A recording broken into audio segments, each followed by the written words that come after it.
patrol the cover boundary. At last the time has come, this is a cricketing emergency. Hear this call to arms for every cricket revolutionary. Take up your bats and stumps for the test match insurgency. At first they tried to silence us, but we would not be silenced. They threatened us with lies, so we threatened them with violence. Che Guevara, Sangakkara, Joseph Stalin, Douglas Jardine, Robespierre, Darrell Hare, Vladimir Lenin, O'Brien Kevin, Guerilla Cricket. It's not about the winning, it's about how many rules you break. Even in cricket commentary, this is the best advice to take. Pick Guerilla Cricket, it's the finest choice you'll ever make. There's so much more to cricket than rev counters and a slice of cake. At first they tried to sanitize us and clean up our act, but people like it filthy, and we know that for a fact. Fidel Castro, Lenny Pascoe, Carlos the Jackal, Umar Akmal, Mahatma Gandhi, Grant and Andy, Brendan Behan, Austin Ian, Guerilla Cricket. Stick with us, cause you know we're not the kind of thing that you see on the TV and the radio. So vive la revolution. First they tried to buy us, but we would not be bought. Okay, we were, but then we ran away, and we will not be caught. We would not give up the ghost when they left us all for dead. They decapitated us, but we just grew another head. Chairman Mao, Jamie Howe, Ho Chi Minh, Asif Din, Václav Havel, Graham Saville, No Surrender, Percy Fender, Che Guevara, Sangakkara, Joseph Stalin, Douglas Jardine, Robespierre, Darrell Hare, Vladimir Lenin, O'Brien Kevin, Guerilla Cricket. Hello, hello, hello, and once again, the hugest and warmest of welcomes to Guerilla Cricket. Welcome to the Dickwella-Broad Owzat Trophy, and today we've got the Group A Battle of the Basement Boys, where the Beardy Bastards, who today, in fact, are going to be a substitute, but a very worthy one, I must say, manager. They're going to be managed by our very own Al Hotch. Hello, Al. Hello, Tony. Good morning, everybody. Good to be with you. Yeah, indeed. We'll talk about your team in a moment. And they're up against, of course, the frankly hopeless so far, but, you know, there's always time. You're playing for glory today, really, aren't you, Knuckle, rather than any chance of qualification? Yeah, my one test wonders have, as in their careers in non-dice cricket, been phenomenally unlucky, and I'm hoping to let them have their moment in the sun at long last. Well, not too much sun where I am today. Of course, making up the Zoom, YouTube, and Facebook team before your eyes or in your ears, of course, ensuring that there is fair play and an even roll of the dice for all. If you believe that, you will believe anything. It's the fat-fingered maestro himself, the mighty Bear. There they are. Hello, those dangerous digits. How you doing, Bear? I'm very well, thank you. Looking forward to this. You looking forward to this one? Yep. You never know. Sometimes these, well, it would be a relegation battle, but there's no relegation. No. However, you just never know, do you? Let's talk a little bit about the game today, and then we'll talk a little bit about our charity link, and then we'll get into the toss. Al, you've rather had this match thrust upon you. How do you fancy your chances today? Well, Others seek greatness, others have greatness thrust upon them. And Tony, to be perfectly honest, I'm relishing this opportunity to be able to show that, how's that cricket is there's no luck involved. It's all skill, even if that skill is all in the fat fingers of the bear. We are going to win. We're going to win convincingly, and we are going to take that second qualification spot. Well, you played 1-1 so far. Just take us through your team for the day, if you don't mind. So there have been a couple of changes to the previous team. Didn't go for complete revolution. After all, I'm only a stand-in. There was some talk about changing the top of the order, but we've kind of left that as it is. So Brearley and Grace will open. A death or glory middle order of Moeen Ali, Mohammed Yusuf and Paul Sterling. Ian Botham at number 6. George Bonner at number 7. Our first change, Malcolm Marshall coming in at number 8. Annie Che, please don't hate me for the fact that we're taking out Vic Marks. Hendrick at 9, Blackham at wicketkeeper at 10, and then Monty Panesar coming in at number 11 for Tomlinson. That is our 11, sir. Well, you've got a couple of things to think about there, actually. One, Annie Chavez will hate me as well, because I took Jack Leach out due to an eye injury when he stepped on a rake. So we both ripped out of our teams, Somerset players. You've got a couple of players there who only 2 days ago were representing the Fat Lads as well, because you've got WG and IT both. And do you think at their stage of life and girth they're going to be able to do it just the day after?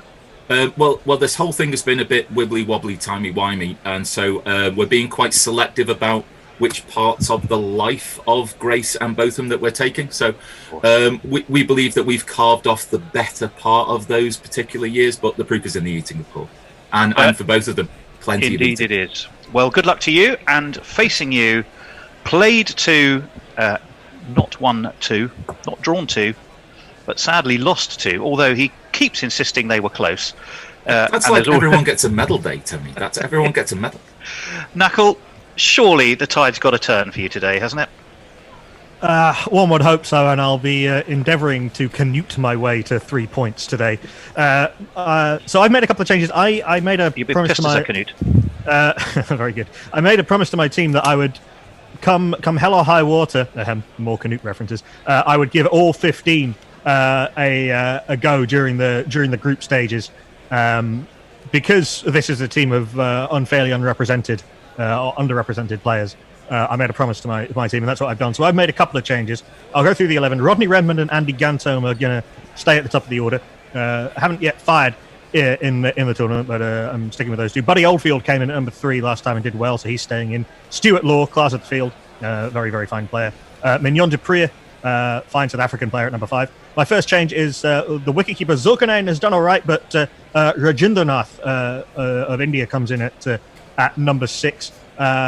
Probably batting a little bit high. He's definitely a keeper first in his one test match. He took 4 stumpings and no catches, which is, I think, a record. Isabel Joyce is at 7. Shoot Banerjee did pretty well with bat coming in at number 8. Skipper Charles Aubrey-Smith at 9. Gobo Ashley's been very good for me at 10. My final change is leggy for leggy. Douglas Carr's coming at 11, because Charles Marriott batted superbly in the last game and nearly rescued the win, but hasn't really performed with the ball, so Douglas Carr's going to come in for me. Well, so you're ringing the changes, I suppose. Nothing to lose, as they say. Sometimes it's the already relegated teams that upset the top teams, of course. So good luck to you today. We do have 1 or 2 communications just before we start. Tim Part says, I am currently sacrificing some chickens to the dice gods. Linux Lear, hello Linux Lear, who said, like Steve Smith, inevitable this morning. Just wouldn't be cricket without the occasional delayed start. No, indeed not. And Mog just says, what up, champs? Well, we are on air and we're ready to go, Mog, and hopefully we'll, of course, be playing plenty of your jingles. So let's go to the toss. Al, you're been something of an occasional visitor. In fact, I think this is your only time. So we're going to let you call. Oh, God bless you. Thank you. I've heard it said that tails never fails, so tails. Okie doke. It's a bloody head today. It's a head. Tails really hasn't failed, Al, but today it has. Dag nabbit. There you go. So, Knuckle, the choice is yours. What do you want to do? They do say in shortened form cricket, you go with your strength second, and I've certainly been stronger with the bat than I have with the ball in this tournament, so I'm going to field first. You're going to field. Al, you are going to both bat and take over the commentary reins before we start, of course, whilst the players set out for the middle. A reminder that we, throughout the Dickwella-Broad Owzat Trophy, are partnered with JDRF, who do amazing work to research into, find a cure for type 1 juvenile diabetes. Every £15 you're kind enough to give us, 50% goes immediately to them, to help them in their incredible work. And you can do that if you go to our Just Giving page. You'll find it all over our various social media feeds. If you Google Just Giving Dickwella-Broad, it'll pop straight up for you to click on. And we thank you in advance for your support, and we thank them for their incredible work. So we're good to go. Al, who are your openers? My openers are Mike Brearley and WG Grace. Which end are you going to start from, Knackle? Which end are you going to bowl? Well, I was just to ask that, Knackle. Yeah, I'm going to start from the Radcliffe Road end, and I'm going to start with Shoot Banerjee. Okay, I'm going to give you a couple of jingles. We're going to have Brearley and then Banerjee, and then we're off. Okay, here we go. They called him Brearley, and he was the best as captain for a test. True energy had promise. Success was just a matter of time. We all knew that he could do it, but he ended with an average of 6.5. Finished with an average of 6.5. Only played one test in his whole life. Played one test in his whole life. Okay, so Banerjee coming in for the first ball of the over. And it has been hit hard and high by Brearley, coming straight down the pitch. And he's hit that clean over the bowler's head for 6 runs. What an amazing start. Banerjee, how's he going to react to that? And it's slightly shorter on leg stump, and Brearley just tucks it away off his legs. It rolls safely down to the boundary rider, but they'll take 2 runs. What an amazing start. 8 runs off the first 2 balls. Oh, and that's wide and a half volley, and Brearley rips that away for 4 runs. Knackle is already trying to find his chin off the floor after this quite dramatic start. 12 off 3 balls. Unbelievable, Jeff. How on earth are we going to cope with all of these runs? What's the record at this ground? Banerjee in for the first ball of the over, and that has been driven. He hasn't quite gotten all of that, Brearley, but they're working well between the wickets, which is a difference for WG Grace, and they'll come back for 3 runs, putting Brearley on to 15, and now WG on strike for the 5th ball of the over. And that's wide again and a half volley, and that's been cover driven brilliantly by Grace for 4 runs, and I make that 19 off the first 5 balls.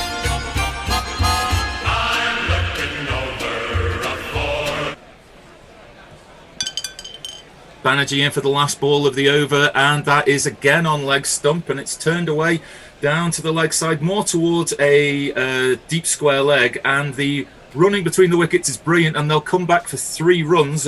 Grace will move on to 7 and retain the strike, and by my reckoning that is 22 off the first over.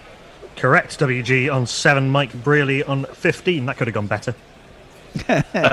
To answer your question very quickly, the highest Test match team innings at Trembridge, 658 for 8. Which England got against Australia in 1938.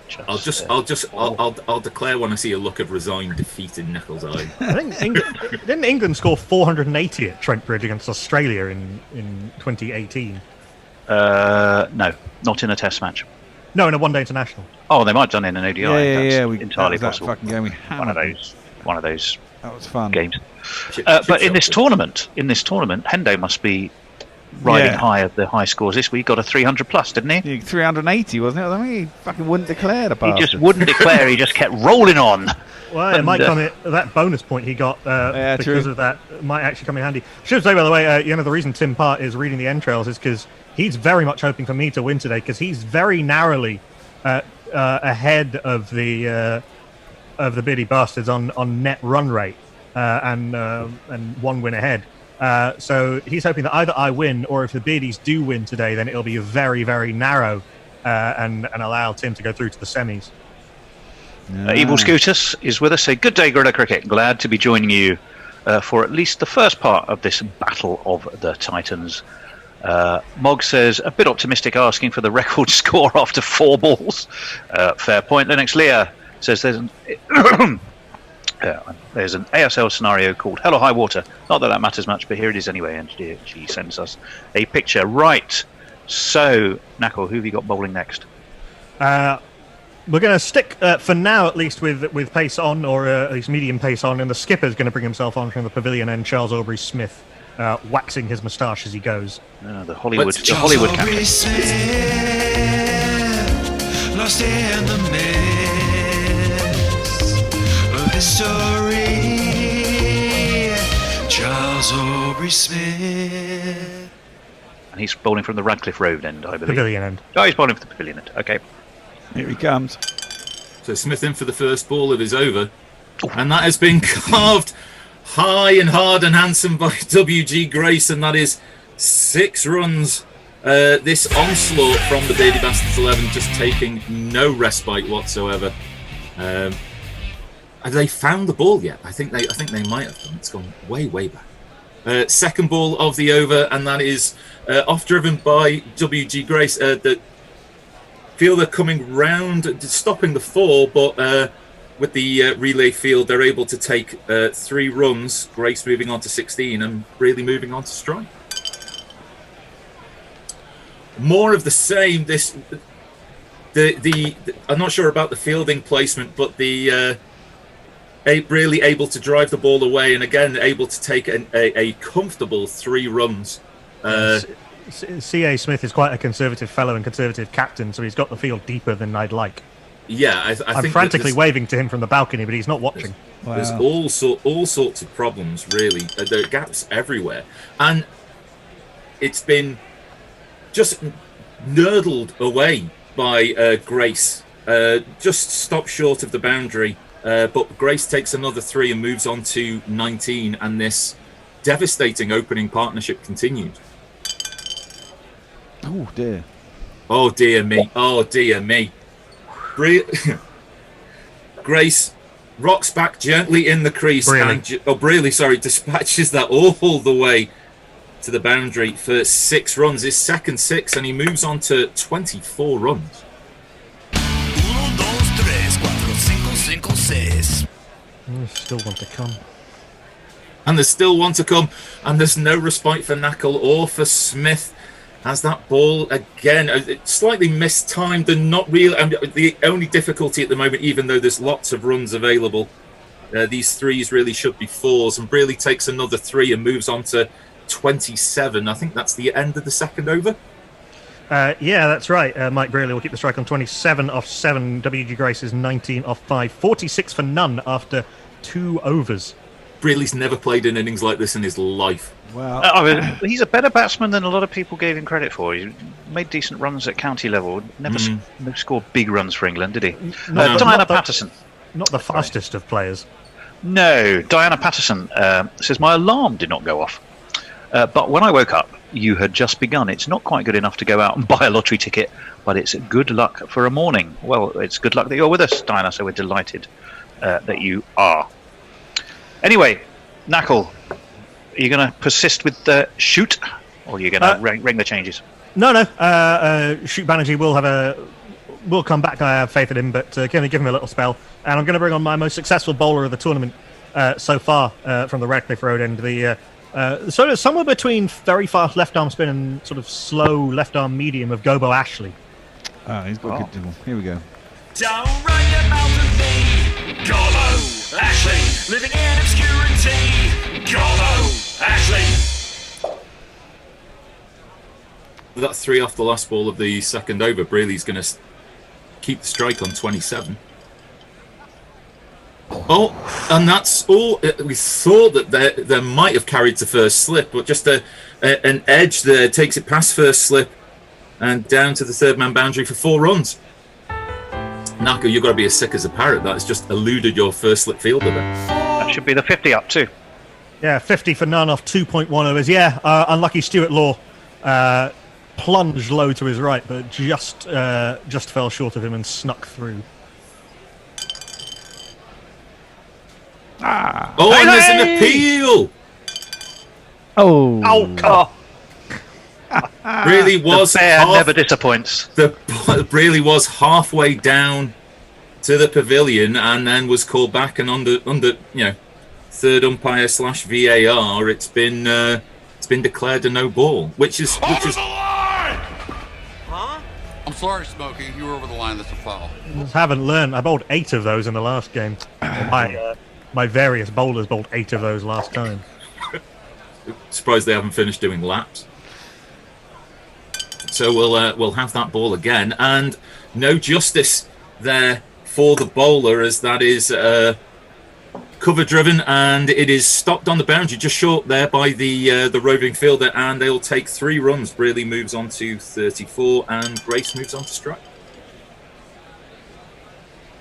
I've never known Trent Bridge to be a ground where we wouldn't get boundaries as often as this, but that is taken cleanly off the hit by WG Grace, and he'll move gently on to 22 and put Brearley back on strike.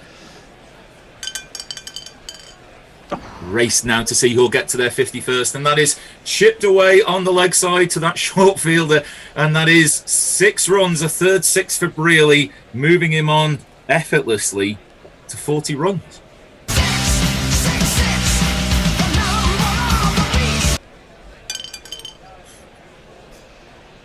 Oh, and that's more of the same. Chipped over the mid-wicket fielder, but it's kind of just plugged in the Biodome Trent Bridge pitch. 3 more to Brearley, and that is moves him on to 43.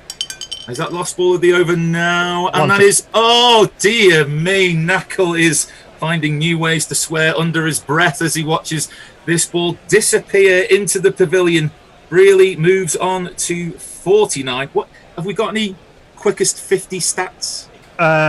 Brearley's on 43 actually off 12 balls. WG Grace is 28 on 7, 72 for no loss after 3. I think 11 is the fastest 50 we've had in this tournament so far, which would be the fastest 50 in any form of international cricket ever.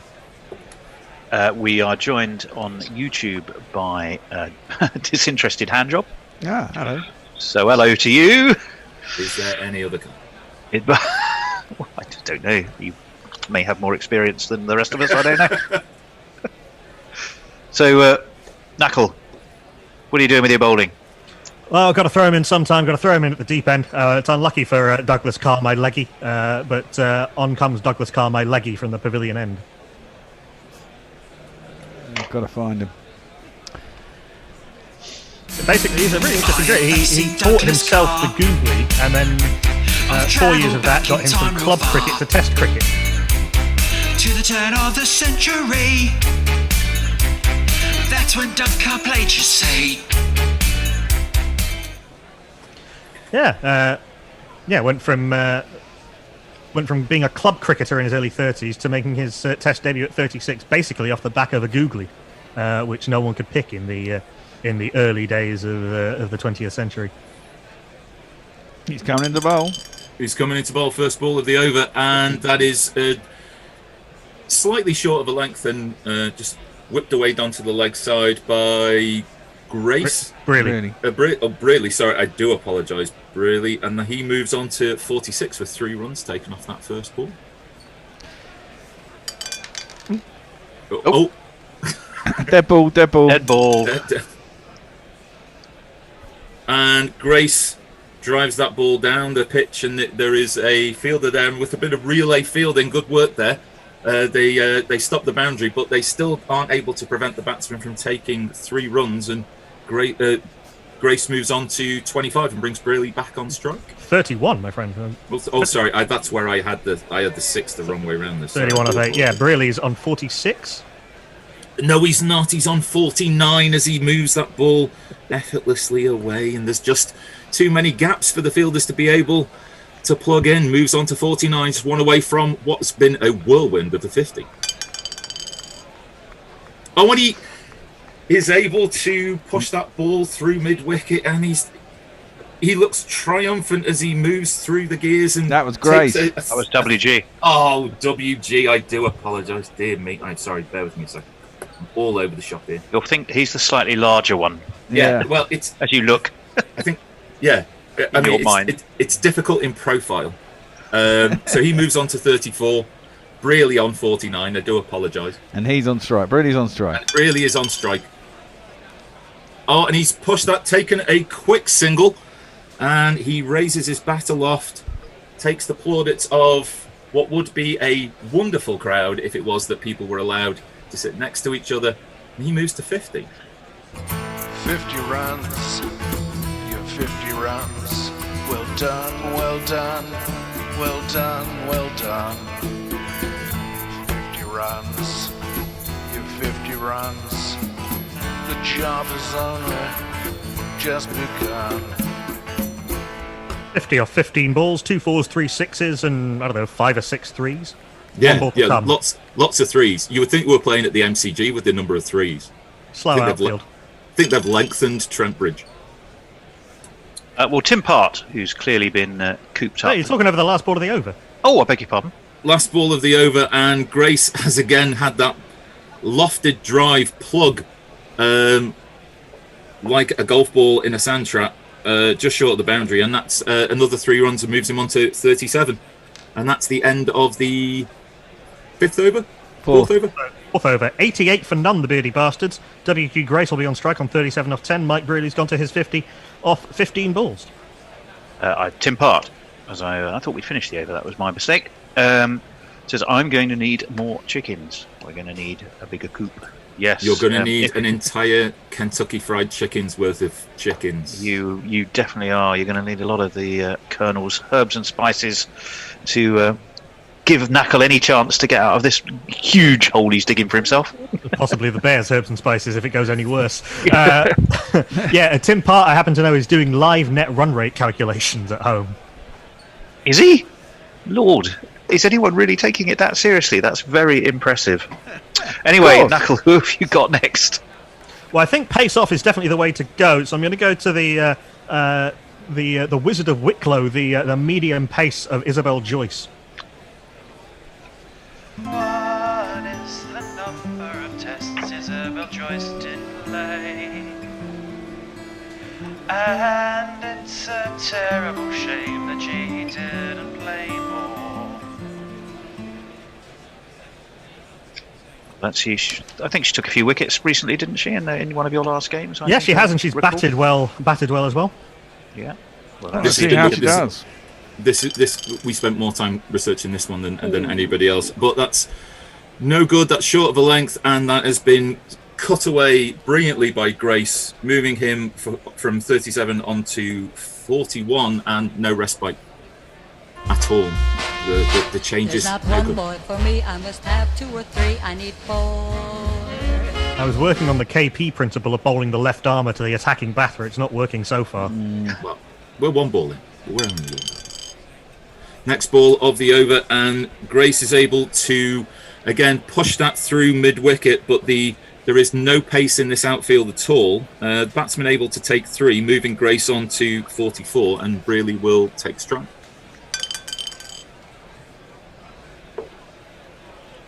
Well, that's a slight misfield in the cover area there, and Brearley able to take a single off the misfield, moving on to 51. Grace only one hard and handsome shot away from his 50, and it nearly reaches the boundary. Again, favouring that leg side, but again, no run off that lofted shot, and they're able to take 3 runs as the fielder moves around to be able to thread that into the wicketkeeper. Nice Grace moves on to. Sorry, nice bit of golfing terminology there, Al. Yeah, lofted. Plugs like my ball in a bunker. Oh, and it's more brutality from Brearley again, straight down the pitch. Another 6 runs. I think that's his 4th 6 of the innings, and he moves on to 57. No sign of a beta. Damn! That 6 is on fire. 100 up from the for the Beardy Bastards. 105 for no loss after 4.5 overs. It's got to hurt.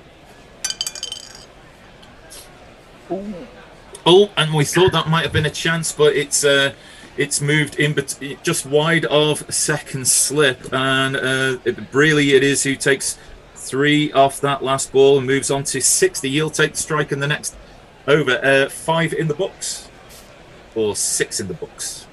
I'm trying to think about now. 5 gone. 5 gone. 108. 108 for no loss. 108 for no loss. A reminder that as you listen and watch, you can help us keep independent cricket via fan-based cricket, via Guerilla Cricket live and on air by donating to our Just Giving page. But more importantly, if you do, you'll also be helping the Juvenile Diabetes Research Foundation, and it would be massively appreciated if you could go and give generously. You can simply Google Just Giving Dickwella-Broad, or go to any of our social media feeds and you will find the details. But thank you in advance if you thank you if you have, and thank you in advance if you are about to. Knuckle, bowling, they've all taken a bit of tap. What are you going to do? Yeah, Greg Best on YouTube says sheesh, and sheesh is right. But actually, Douglas Carr only went for 16 and no boundaries off that over. So I'm going to give Douglas Carr one more go from the pavilion end. Really who'll face. Oh. It is just brutality. Brearley has moved across his stumps and he has flicked that half volley high into the pavilion. They're going to spend a bit of time looking after that one. He's moved on to 66 runs. What an amazing shot. What an amazing invention for Brearley.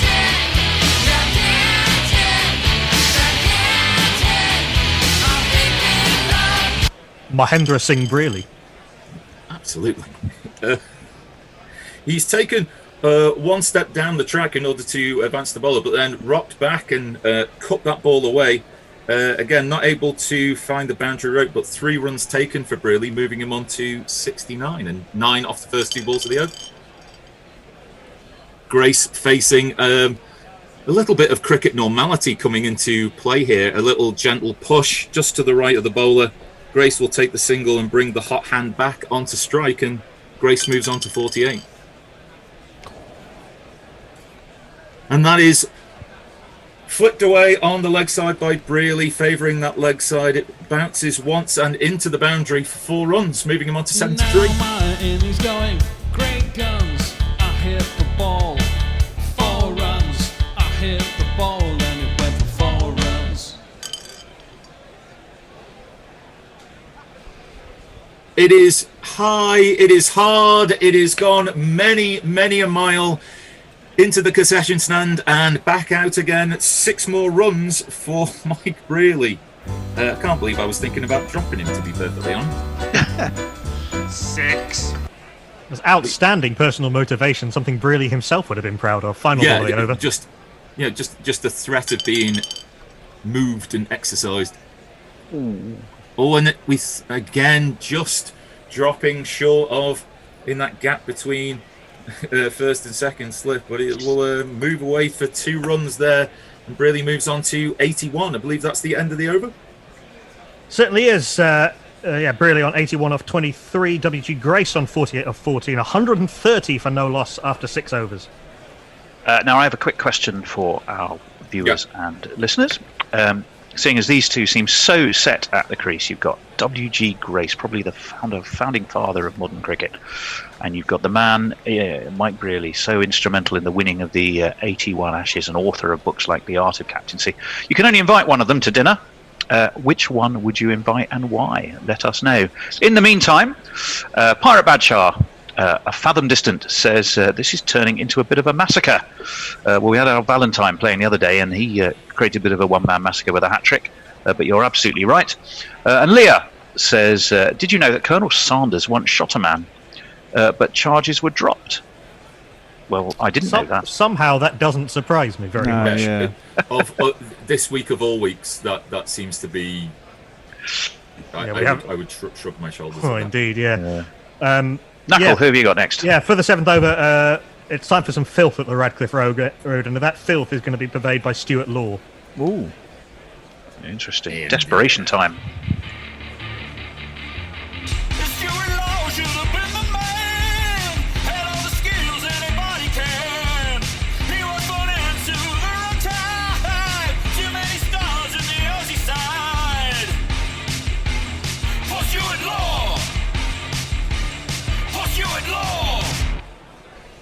Although it wasn't exactly for his bowling that he found himself in the reckoning. A man with a test average of infinity.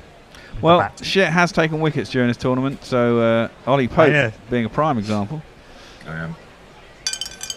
Let's see what Grace does with that first ball over, and there's a big appeal that's gone up. Oh. What was that? Just outside the line of off stump? Must have been just outside the off stump. Grace looked non-phased as Law went up with all of his heart and all of his soul. It's sad to see that happen to a man with his first ball to ground. And Grace pushes that ball through the covers, and he'll take 3 runs, which will move him past 50, move him to 51. Yep, no, 50. Yeah, 51 off 16 balls, 2 4s and 2 6s, and I don't know, 7 3s. I don't know. Something like that. Jingle for that there, or are we not bothering with that one? Yeah, it's there. Sometimes you drink till you pass out on the floor.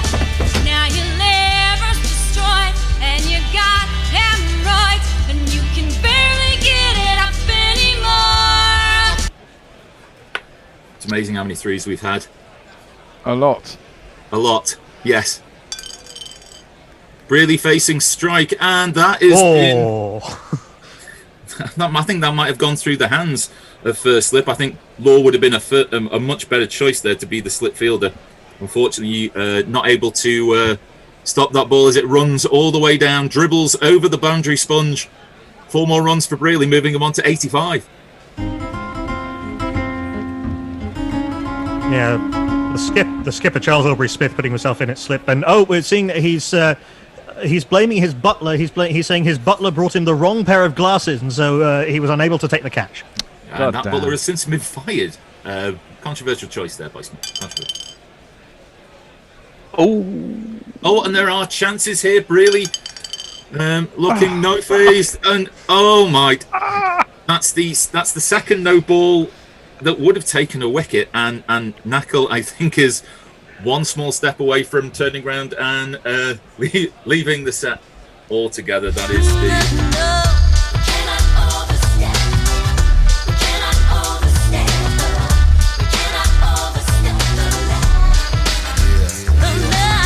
You know, I've been on the wrong end of 2 nail biters so far, but if I'm going to get hammered, I do want to at least get hammered entertainingly.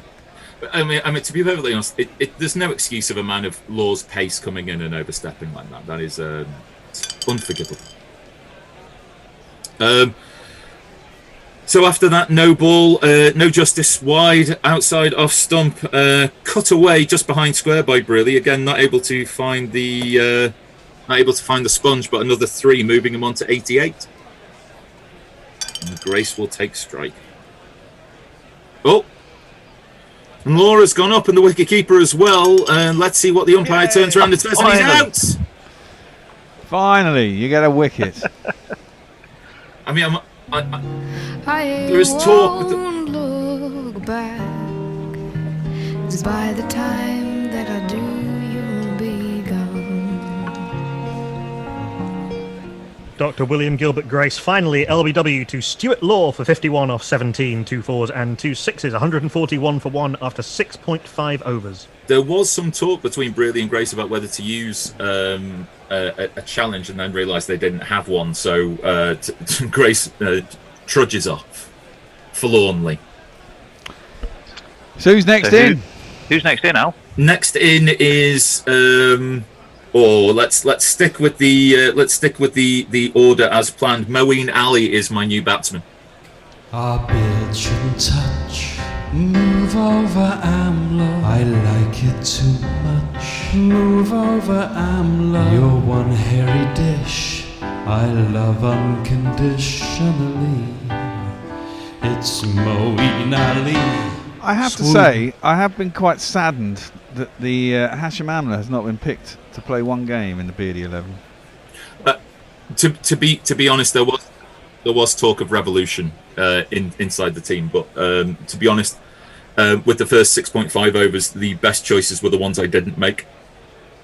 Well, yeah. It looks like there might be still a semi-final for that to happen. Well, potentially. I mean, these things are.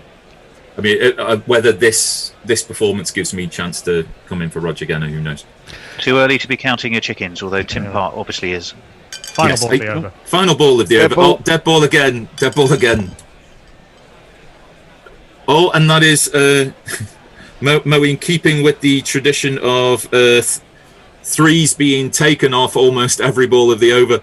And he is unable to get off the mark with the boundary, but they'll take 3 comfortable runs. He'll keep the strike, 3 off 1 ball. And that's the end of the over. Yes, it is indeed. End of the 7th over, 144 for 1. Now, finally, WG Grace, of course, has left the field. I think he probably got himself out because after that last question I posed about would you invite for dinner, him or Mike Brearley, he thought there was a chance of a free meal. He's going to be really disappointed because Linux Leah says I'd invite Brearley. He seems to be a very insightful and interesting chap. Also, feeding Greece would probably be outside of my monetary capabilities. And Durban Oak, who I'm guessing is possibly supporting the Beardies today, but he can let us know, says I'd invite Mike Brearley. WG Grace looked like he would eat all the food and drink all the booze. Sorry, Brearley also looks like, even though he may think you're a crashing bore, he'd be too polite to point this out. Yes, he probably would. Mog says, I think your dice thing is a broken bear. Have you checked the batteries? Yes, we have, and mysteriously that made a big difference. And Sean T. Shoe Bill Lux, a.k.a. Nestle Boy, says, did I see some spots of rain there? I mean, we're playing under a biodome of a similar kind to what Springfield was put under in the Simpsons movie. So if it's any rain, it's not falling on the pitch here at. It's the fellow One Test Wonders in a crowd throwing water on a pitch. I think it's actually holy water. That was it. Yeah, if you resort into holy water, nothing. Whatever doesn't burn through your skin will make you stronger.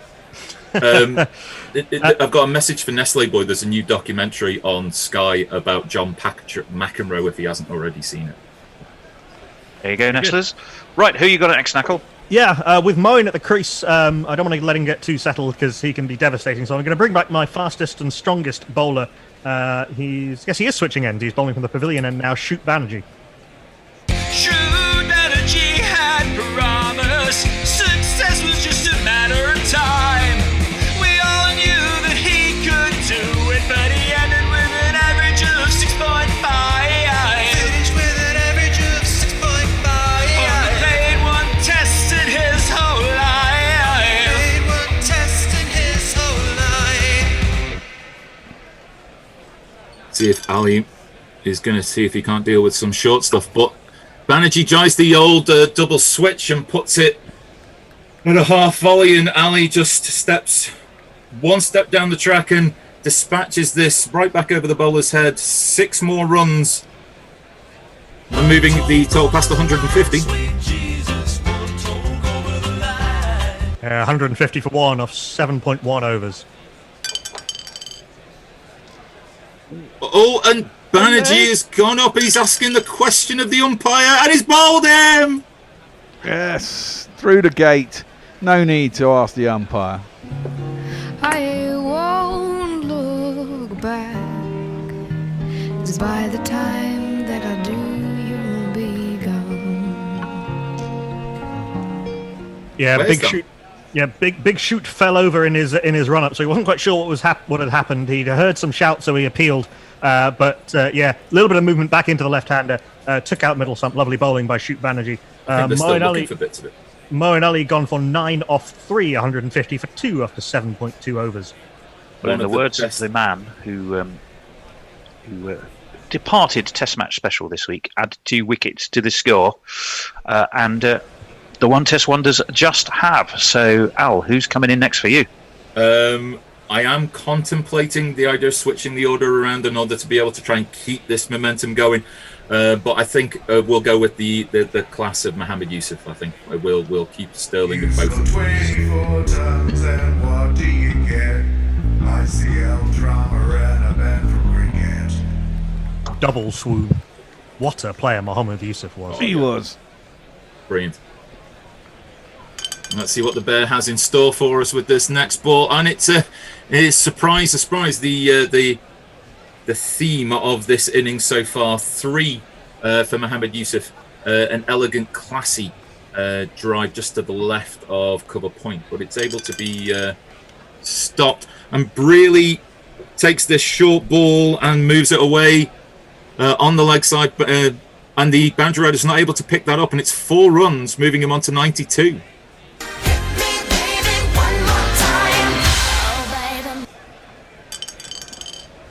Really on 92, and that has just been edged between for second slip and gully, and there's rolled away again down for 4 runs. A bit streaky there, nervous 90s for Brearley, but he moves on to 1, 2, 3, 4. Never made a test 100, of course. Does this count? Yeah. Well, no. And it is pushed just to the left of mid-wicket, and Yusuf calls for a quick single, and they're through. And he moves on to 97, but Yusuf now on... and that is the end of the over. 8 overs gone, 162 for 2. A little bit better for my one test wonders, taking a couple of wickets in the last 2 overs. Mohammed Yusuf is 3 off 1, and Mike Brearley, who'll be on strike, is 97 off 29. Evil Scooters says, a collapse of England 1990s proportions beckoning. Oh, well, Knuckle will certainly...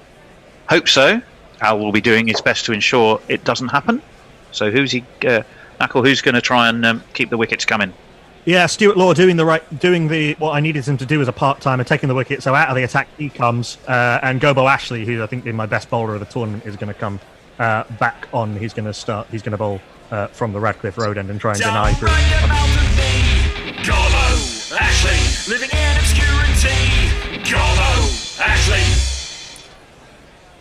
So Brearley standing proud on 97, and he has taken no time at all in reaching the magic 3 figures that eluded him for England. Rocked back a great shot over extra cover. He lifts his bat aloft as he, with his 5th, 6th of the innings, moving him on to 103. The number of the day really hops and kicks. The number of the day is 6. 10, 20, 30, 40, 50, 60, 70, 80, 90, 100. Congratulations, sir. You are a centurion.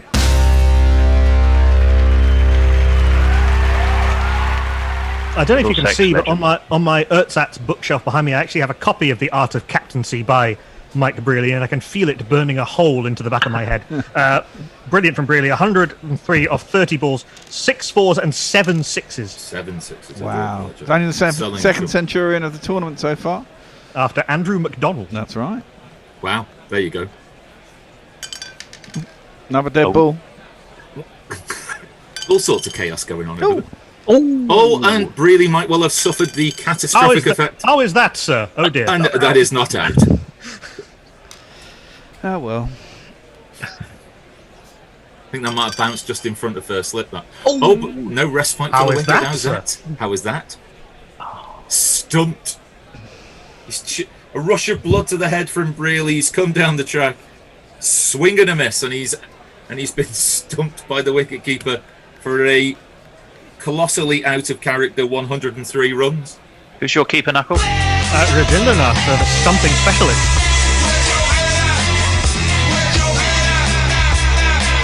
Yeah, Rajendranath, who in his one test against Pakistan took 4 stumpings and no catches, and he's continuing his magnificent work up to the stumps. Mike Brearley gone for 103 off 32, 6 fours and 7 sixes, 168 for 3 after 8.3 overs, and some semblance of normality being restored to the scorecard. Who's next in? Well, He's my friend. He's your friend. He's everybody's friend. The colossus of Irish cricket, Paul Stirling, will now swing both arms wholeheartedly. Hopefully. Come on, Sterling. Come on, Sterling.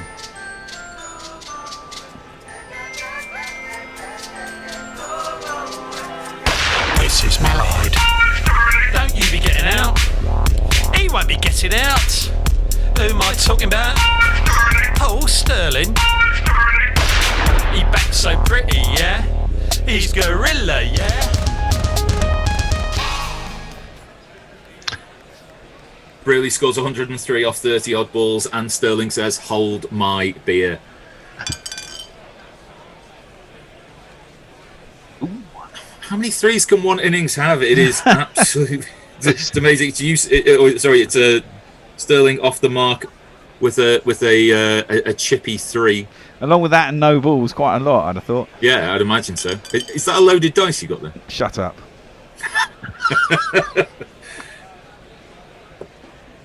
Knuckle wanted normality, and normality is what he's got with Yusuf. Just a gentle push through the covers, and that is just an easy single that's walked through by the batsman. Want to come? Last ball of the over, and Stirling almost leaps in the air and cuts that away, and that is 4 through the covers.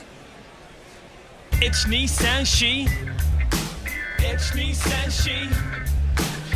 9 overs gone, 176 for 3. Mohammed Yusuf 4 off 2. Paul Stirling 7 off 2. I'm thinking about when to declare here. Oh, this is too early. Too early, do you reckon? 220, 230 is... Grubby got burned by his early... He's declared in every game. He declared at, 211 or something, didn't he? He got burned by it thanks to an absolutely ridiculous last wicket partnership from the Ginger Dread men. A century partnership, yeah. I'm going to keep Shoot Banerjee on. Came back with a wicket, and I'm going to keep him going. Well, just let me pop in a couple of tweets for you. Shoot delivers his next delivery. Martin Lawrence, hello Martin, says, I was just thinking about one test players from Australia that I can remember. Knuckle Pandy, have you got Matthew Nicholson in your squad? I do not. So the one test wonders, these are sort of the best one test wonders, the people who performed best in their one test in their particular role. So we've got the only 100 ever made by somebody who played at one test in men's test cricket. We've got people who've taken fifers in their one test. We've got people who definitely should have played more than one test, basically, and didn't. So no Matthew Nicholsons, and none of the likes of some of the people who made the How the Fuck 11, like Simon Kerrigan and Boyd Rankin. Exactly. Well, not Boyd Rankin's played more than one test now for Ireland, but none of those types or Chris Cowdery. No, Moggers was with us as well. Says tasty bit of Childish Gambino right there. Nice. Yes, That's indeed. referring to a jingle. Yeah, go listen to This Is America if you haven't listened to it, or even if you have. It's a superb song and a very timely one, at least in these times. Anyway, let's. Was it Shoot going to continue? Shoot, yes. Right, Yusuf will be on strike. Oh, how is that, sir? Very good. And he's gone. another LBW. Another LBW, and Yusuf is departing the scene for 4 runs. So get on your bike and take a hike right out of here. Your history, no good for me. Your history, nah. Super stuff from Big Shoot. Yes, Mohammed Yusuf gone for 4 off 3, which in this form of cricket is really pedestrian. 176 for 4. Yeah, all my hubris is going to come back and bite me in the behind. Who's next in? Next in is Ian Terrence Botham. That's right, it's Be Fair. Beefy has got boring. Yes. That's right, it's beefy. I'm just... Sorry, I'll come to that after this ball. Ooh, hello. Oh, hello, Banerjee. Hello. Hold him. He's getting a bit cocky there, was Beefy. Yeah. It turns out if you're going to do all that swinging of your arms, what you need is a bat in your hand. Yeah, exactly. Played all around a straight one.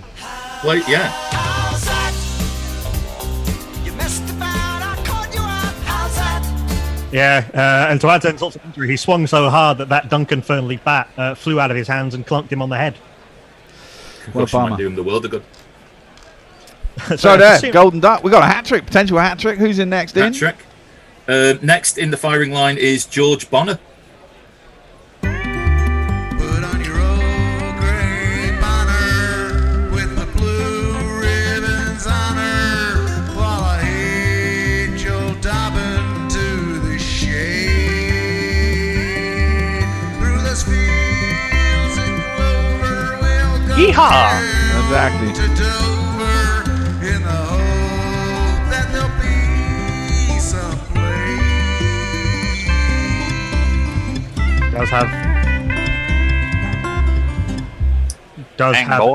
does have a first class hat trick in the Grungy Trophy.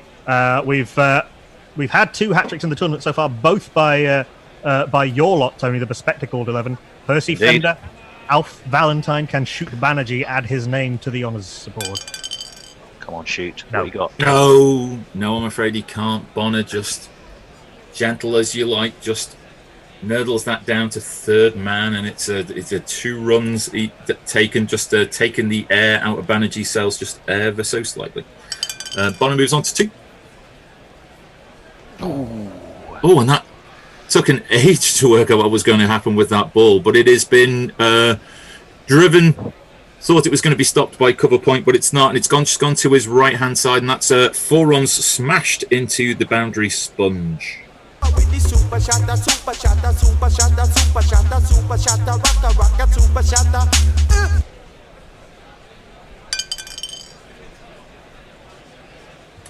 And Bonnet again just leaning on the ball as it just moves to mid wicket and takes a single and moves on to 7.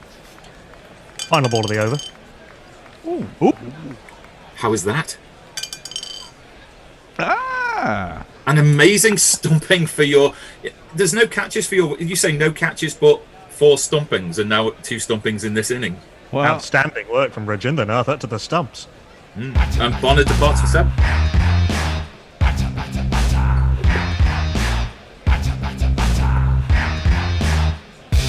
On your bike, mate. What a turnaround. 3 wickets in the over. We've gone... Your lads have gone from 141 for no loss to 183 for 6. Sounds like England in the last few years, eh? Yeah, total credit for that. We are joined by Mike Greasley on Facebook. Says, hi everybody. Well, hello to you, Mike. Welcome indeed. And Sean T. Shoebill Lux wants to know what happens if you hit the biosphere. I suppose you could get a very high lofted ball, couldn't you? Oh, very good. Yeah, like I don't know if you remember, there was an exhibition game at the Millennium Stadium just after it opened, and they closed the roof, and you got 12 for hitting the roof. Shy the Freedy hit the roof. Yeah, I do seem to remember that. There was a game in Australia, wasn't there, under a dome, way back when, and there was a... Yeah, but that was a proper stadium with a dome like that. I don't think that's actually possible to hit that roof. I think Mark Wall. Was it Mark Wall? Someone did. It was just given as a 6, I think. Maybe my memory's sketchy on that. I wouldn't be surprising, let's be honest. But you know, I'm not sure what the local rules are here. I don't know what the bylaws say about hitting the roof of the biodome. And for Albert Trott, he's the man you need ever in a very good challenge like that. Well, Gobo Ashley took a wicket in his last over, and he's gonna stay on bowling this 11th over, bowling from the Radcliffe Road end to Bonner. Am I right in thinking we've got Malcolm Marshall at the other end yet to face a ball? This is his first appearance in the tournament, isn't it? Yeah, it is. Marshall is the new batsman, but Bonner departed off the last ball of the over. Well, let's hear Malcolm's jingle because we haven't heard it yet. When I was a kid, we always gathered around to watch Malcolm in the Malcolm in the Malcolm in the middle. A point of order, it was actually Sterlo who was stumped off the off the last ball of the over, which actually makes slightly more sense somehow. Yeah. I do like Paul Sterling a lot, but it is the kind of thing that would happen to him. So yeah, Bonner's on strike on 7. So Bonner's on strike on 7, and it is Sterling who has departed. Okay, sorry, so that's. And I mean, probably luckily for me this time, that's been given not out. First ball of the over. This game's so fickle, but yeah, what seemed so commonplace in the first 5 overs now seems like a drop of water in a desert. 6 runs there. Bonner takes his score up to 13 runs as he, with nothing what seemed like more than a push, has deposited that ball 10 rows back into the pavilion. 2, 4, 6. And that is short and wide, and it has been cracked away behind square. 2 bounces into the boundary before anyone's had a chance to move, and Bonner moves on to 17 runs. There's not one boy for me, I must have 2 or 3, I need 4. Ashley in with the next ball of the over, and that is again leaned on behind square on the leg side, not able to reach the boundary sponge, but Bonner takes 3 runs and moves on to 20, bringing Marshall onto strike. Ooh again. Oh. And as sure as night follows day,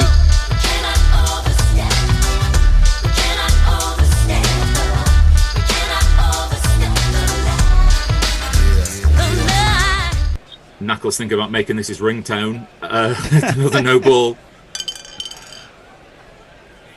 And just to show there's no justice for the wicket, Marshall wanted to play that with 1 hand, but safely plays it with 2 hands, and that is 4 runs. Now my innings going, great guns, I hit the ball, 4 runs, I hit the ball, and it went for 4 runs. And in slightly roundabout fashion, the 200 up for the Beardy Bastards, 201 for 6 off 10.5 overs. Well done, man. Slowed down to 20 and over. And Marshall takes that ball just on middle and leg stump and plays that. And it's a lovely drive all the way along the floor, but it's able to be stopped, and it's 3 runs to Marshall. He moves on to 7. There's 1 ball left in the over. No. That was the end of the end of the over. Sorry, Marshall keeps the strike therefore. Off 7 off 2. Oh, sorry, off 3 with that no ball. George Bonner 20 off 7, 204 for 6 after 11 overs. I should, by the way, I happened to be looking at Facebook, and it has live captions. And when you said that hubris had come back to bite you in the ass, it came up with Hebrews had come back to bite you in the ass. Nice. Potato. That's the problem with the problem with captioning, isn't it? Yeah. Evil Scooters in a I told you so tone of voice says, do believe I predicted this, the collapse, that is, Al.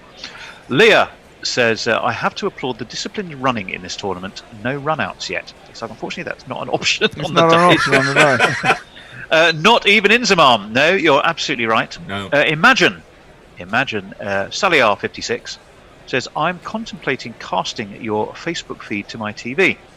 If nothing else, it is peak Saturday night excitement where I am. Goodness me, where are you? Yeah, Let us know. Oh, she's in Canberra. That makes some sense. Yeah, I do wonder. All that I ask is you don't put me in HD. That's all I ask. You're on HD and a TV in here. No one needs that. I do wonder why they put stumped instead of run out if they were going to have, only these ways of getting out. Well, I think it's older school, isn't it? The Owzat dates from quite a long way back. I think stumpings were more prevalent maybe back then, and I don't know. I haven't actually done the stats on that, but I don't know about incidents of run-outs, but certainly I think stumpings were more common. Well, even though it would work against me, and I have Jeffrey Boycott as my opener for the bespectacled 11, because we play at Trent Bridge, I'd always quite like him to be run out, just to sort of some kind of divine retribution. But it's not going to happen, is it? Yes, no, maybe. Sorry. So anyway, who you got next, Knuckle? Are you going to get his fifer? Well, yeah, of course. 3 wickets in the last over. Took a wicket off the last ball of his last over, and good luck getting the ball out of Shoot Bannage's hand. Aubrey Smith didn't even try.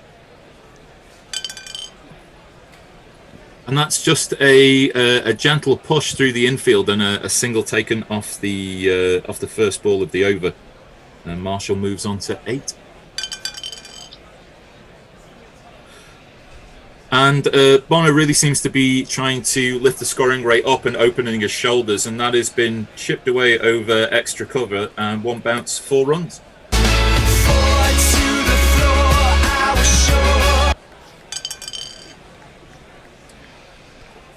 And really, it's almost a carbon copy of the ball before. Banerjee doing his best, trying to keep the ball, trying to get any sense of trying to movement off the seam, but Bonner's playing straight through the line, and it is again over extra cover and 4 runs. 2 + 2 is on man. 2 + 2 is on man. A slightly shorter ball there from Banerjee, but it's able to be cut away behind square, and they'll take 3 runs. I think that moves Bonner onto 31. 31 off 10, 4 fours and 1 6. And that brings Marshall on to strike. And that is more drifting towards Midland leg, and Marshall is able to play that through vacant mid-wicket area, and is able to take an easy 2 runs and move him on to 10. Final ball of the over. Coming up. Ooh. This could be it. Hey! Bowled him! Goodness me. Another 5-fer. That's good stuff. There was nothing ever change. I was gonna go out strange. Yeah, fantastic stuff from Shoot Banerjee. 5 for 61 off 4 overs. Only the second 5-fer in the tournament after Devon Malcolm took his 5 for Thursday 5 for 45. Fantastic work by the big strong Bengali, and Malcolm Marshall gone for 10 off 6 with 1-4 after 12 overs, 218 for 7. Coming in, he won't face the first ball of the next over, but Mike Hendrick is going to be the new batsman of my what seems now quite long tail of 9, 10, 11. Yeah, let's hear his jingle. So you set very containing fields, and you make all your sponsorship deals, and the selectors don't know how it feels to be Mike Hendrick. See how he does. By the way. Gobo's been taken out of the attack after a couple of no balls and a bit of indiscipline. So Charles Aubrey Smith is going to bring himself back on. Okay. And the first ball's gone for 2. First ball has been just moved through the covers, and it's Bonner moves on to 33 with taking 2 off that opening delivery. And Bonner has picked up that ball, a half volley on leg stump, and he has dispatched it high and hard and handsome for 6 runs, moving him on to 39.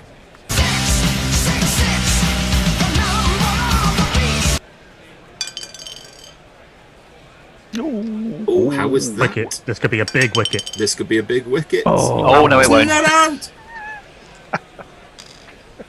Word could is the commentator's friend. Yes. Let's see how Bonner deals with that reprieve, and it's the story of the innings takes 3 runs. Sure, Smith seems to have plenty of people on the boundary preventing the 4, but these 3s are pretty easy to find all over the pitch, and he moves on to 42.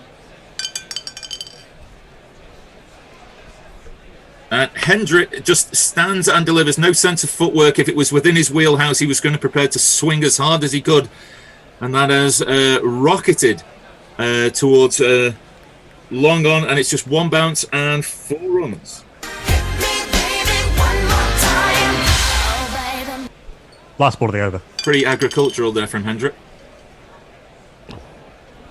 And he mistimes a similarly agricultural shot, and it just kind of spoons away, but they're able to take a single. Bonner seems a little annoyed at the fact that he's been denied the strike, and Hendrick will face the first ball of the next over at 5 not out. He will indeed. George Bonner, 42 off 14. 13 overs gone, 234 for 7. Yes, I don't think that was in the script for Hendrick to be on strike for the start of the over. Not really. But let's see how Hendrick redeems himself in the next over. Who's bowling that next over, Knuckle? I might have considered the change if Bonner had been on strike, but really, having just taken his 5 for Shoot Banerjee is going to try and continue his demolition job. Well, just before Shoot shoots, Paul Howarth has joined us, whoever he may be, on Facebook. Sean T has given us an update on the Finnish Premier League. Greater Helsinki are 62 for 3 after 10 overs. SKKK Stadin ja Karvsen Kreketi are yet to bat. I don't know if he's a batsman or the opposition, but let us know, Nestlers. They're playing cricket in Finland. Is that a T20? Is it a live game? Well, it's the Finnish Premier League. I think it could be. 62 for 3. Oh, okay. 62 for 3 by Greater Helsinki. Presumably there must be a lesser Helsinki or just Helsinki Central or something. That's evenly poised after 10 overs, I think. There used to be a really good blues bar I went to in Helsinki, I recall, years Anyway. ago. Leah says, this is obviously meant to be read in a Jeff Boycott voice, but what about me average Johnny? And imagine Sally R56 says, Canberra, in big capital letters, Knuckle, no. Albany on the south coast of Western Australia is where Saturday night is rocking. You have been cast and the captions are very entertaining. My apologies. So let's move on. Shoot it is. And it's Hendricks on strike. And that is, he's, God bless Banerjee, he really has tried to keep the ball pitched up, and it's been edged away by Hendrick. Smith has learned from the previous mistakes. There's a man at third man, but it's gone to his right, and he's had to do a bit of chasing in order to get there. It means that Hendrick moves on to 8 and brings Bonner back onto strike. Ooh, the man on strike. Oh, fucking hell.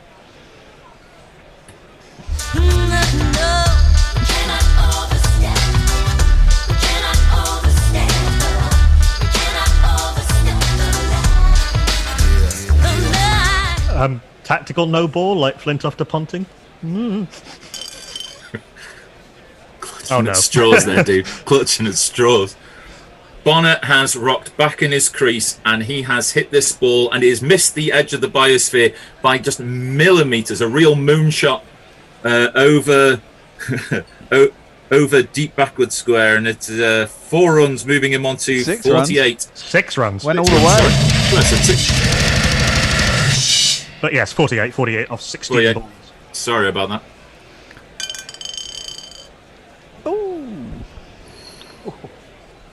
Banerjee may be feeling the effects of maybe 1 too many overs. This one seemed to be a little lacking in pace, and Bonner has absolutely smashed that for 2 6s in a row, and it's brought up his 50. 2 6s in a row.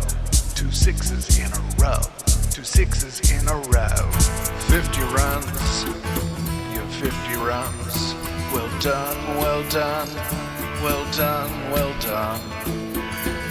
50 runs. Your 50 runs. The job is only just begun. Very important counter-attacking 50 from George Bonner. 54 off 17, 4 4s, and 4 6s make that 5. 5 6s. Banerjee, I think, really probably needs to take a bit of a breather and a bit of a rest, because that ball has gone further than the previous 2, and that has gone deep, deep, deep into the pavilion, and Bonner has now moved onto a potentially match-turning 60 runs. Is that the end of the over? Still 2 to come after that. Still no 2 ball. to come up. Oh, sorry, I do apologise. Slightly different track from Banerjee, giving a little bit more on the off stump, but Bonner's still able to move that ball squarely and moves on to 63, bringing Hendricks back on strike with just 1 ball of the over left to face.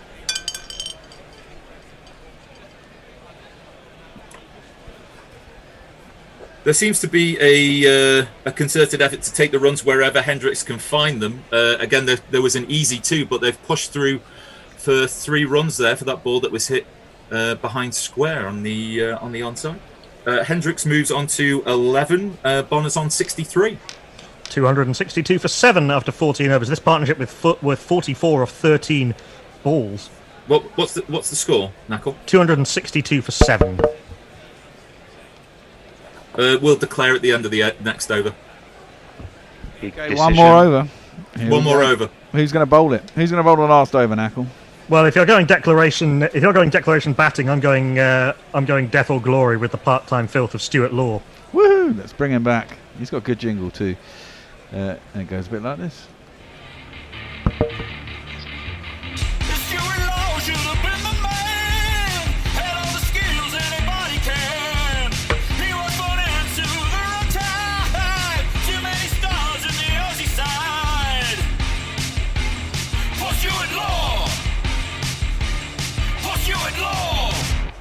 Yeah, slightly harsh to only give Isabel Joyce the 1 over, but I think she's going to have plenty of work to do with the bat.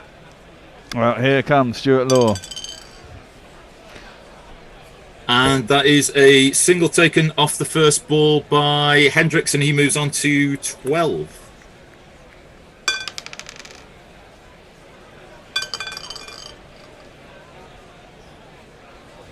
And Bonner just chips that back over the bowler's head. There is a fielder there able to mop things up pretty quickly, but the batsmen seem to have a sense of urgency. They've run through for a quick 2, almost a run out there, but safely in for 2.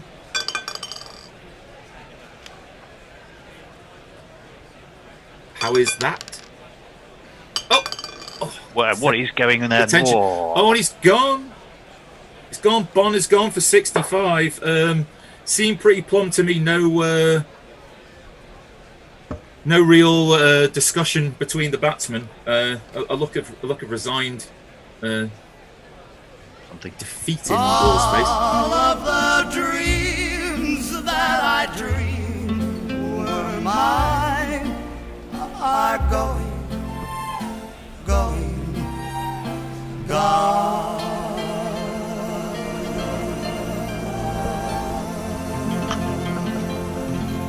Outstanding knock from Bonner after that precipitous collapse from 141 for none to 218 for 7. 65 of 21 balls, 4 fours and 5 sixes.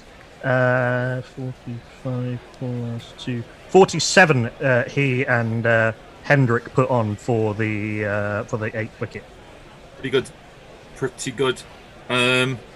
Trying to think about do I troll you and put Panesar in for the last 4 balls? No. Our keeper will come into to face here. It's going to be Jack Blackham. Last 3 balls of the over. Last 3 balls. Sorry. Was nimble, his gloves were thick. He liked to stand up to the sticks.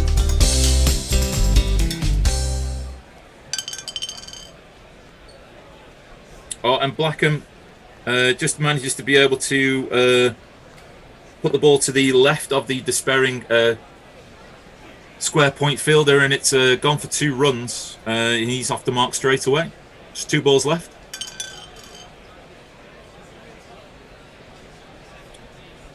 And he has driven that ball kind of uppishly. It is just gone past the bowler's left-hand side, and he takes another 2 runs, running between Hendricks and Blackham, and the last ball of the over.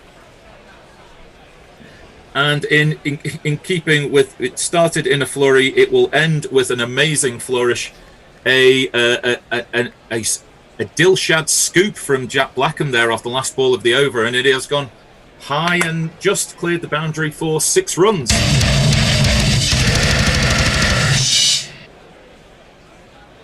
And so at the end of that over, Brearley has emerged onto the pavilion and waved his arms, bringing the batsman in. He feels he's got enough runs.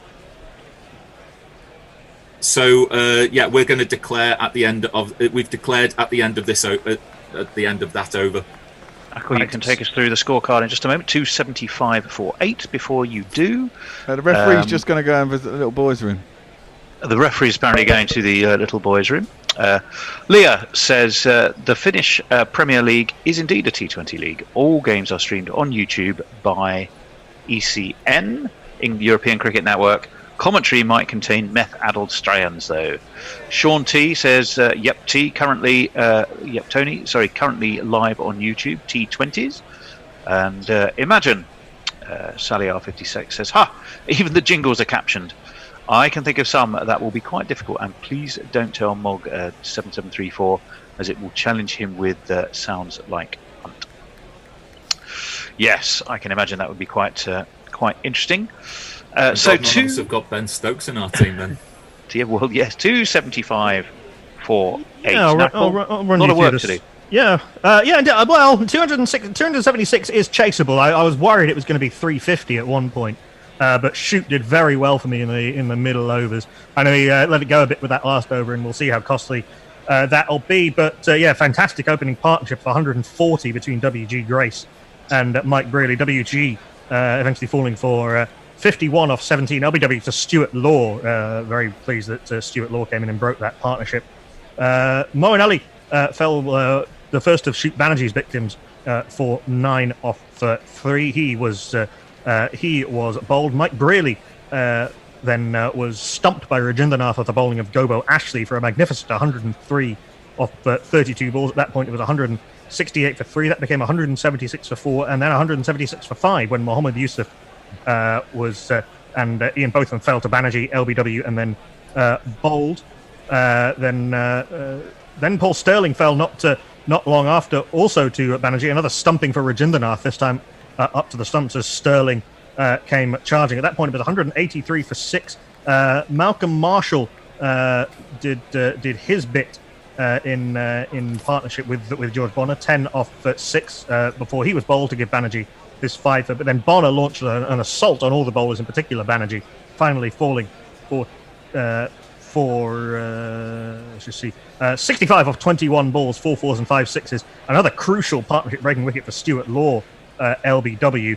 At that point, it was 265 for 8, and then a little bit of fun between Mike Hendrick, 12 off 5, and Jack Blackham, 10 off 3, meant that with 4 no balls, and see how costly those will be, the Beardy Bastards close on 275 for 8. Yet again, I failed to take 10 wickets in the innings.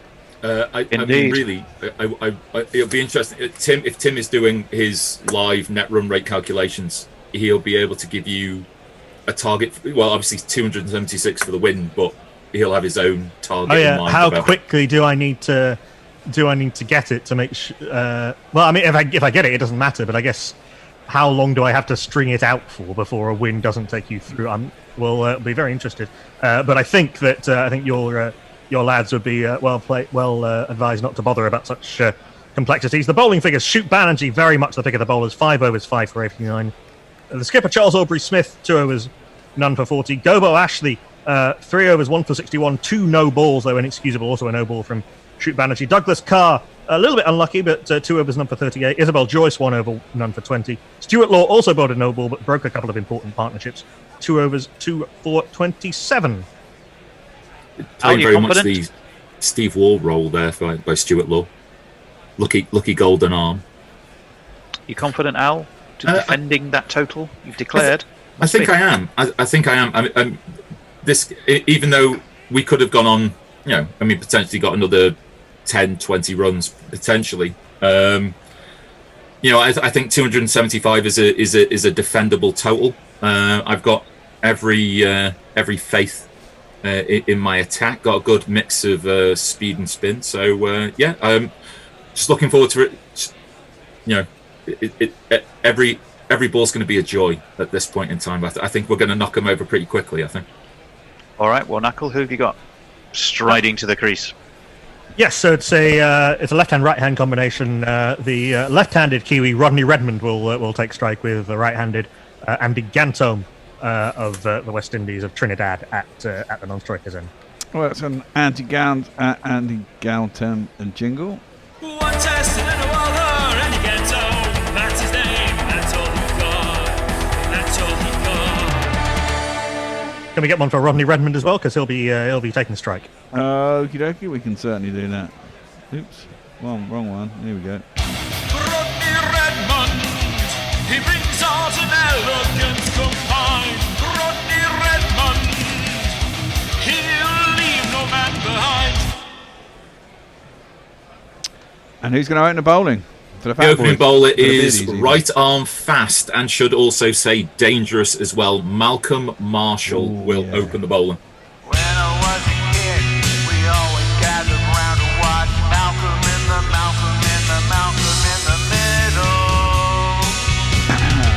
comes the first ball. Malcolm Marshall marking out his run from the which end?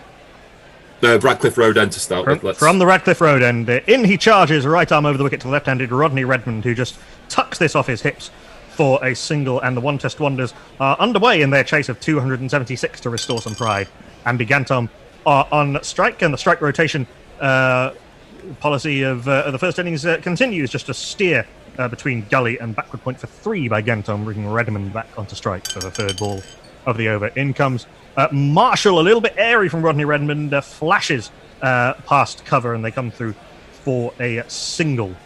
5 for none off the first 3 balls of the over. Gantom facing up to Malcolm Marshall, finally to one timed. Andy Gantom pulls this away very pleasantly indeed through square leg, 4 runs.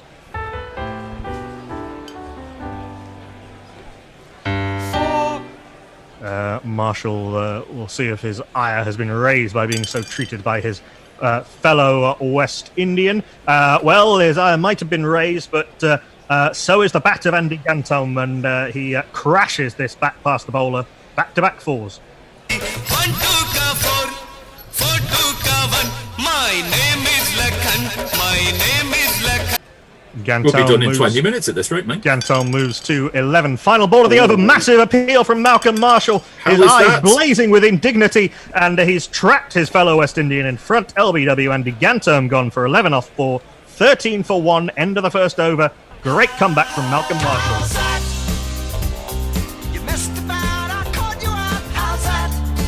Can't keep a champion down. You really can't. You really can't. I was surprised he wasn't in the last 11, but that's not for me to say about previous selections or anything like that. Just here for fun. So 13 for 1 off the first over, chasing 276, so 262 more to win. In part says, I went to the supermarket to buy chicken and other things. The Beardy bastards can afford to lose as long as it takes no less than 11 and 40 overs. So that's all pretty clear. That's how many days there's been in May, isn't it? Mog's replying to SallyR56 and to us about the subtitling of jingles, and says the cat is out of the bag now. Indeed it is. So let's see what happens. And Knuckle, back to you. Rodney Redmond will be on strike for the start of the second over, with the non-striker yet to face a ball and yet to have a jingle. We'll give him a jingle when he's on strike, but Redmond is facing up to whom from the pavilion end? So a bit of consultation between Beardy and the senior players and the team, and he's thrown the ball to Mike Hendrick. Keeping both of them angry.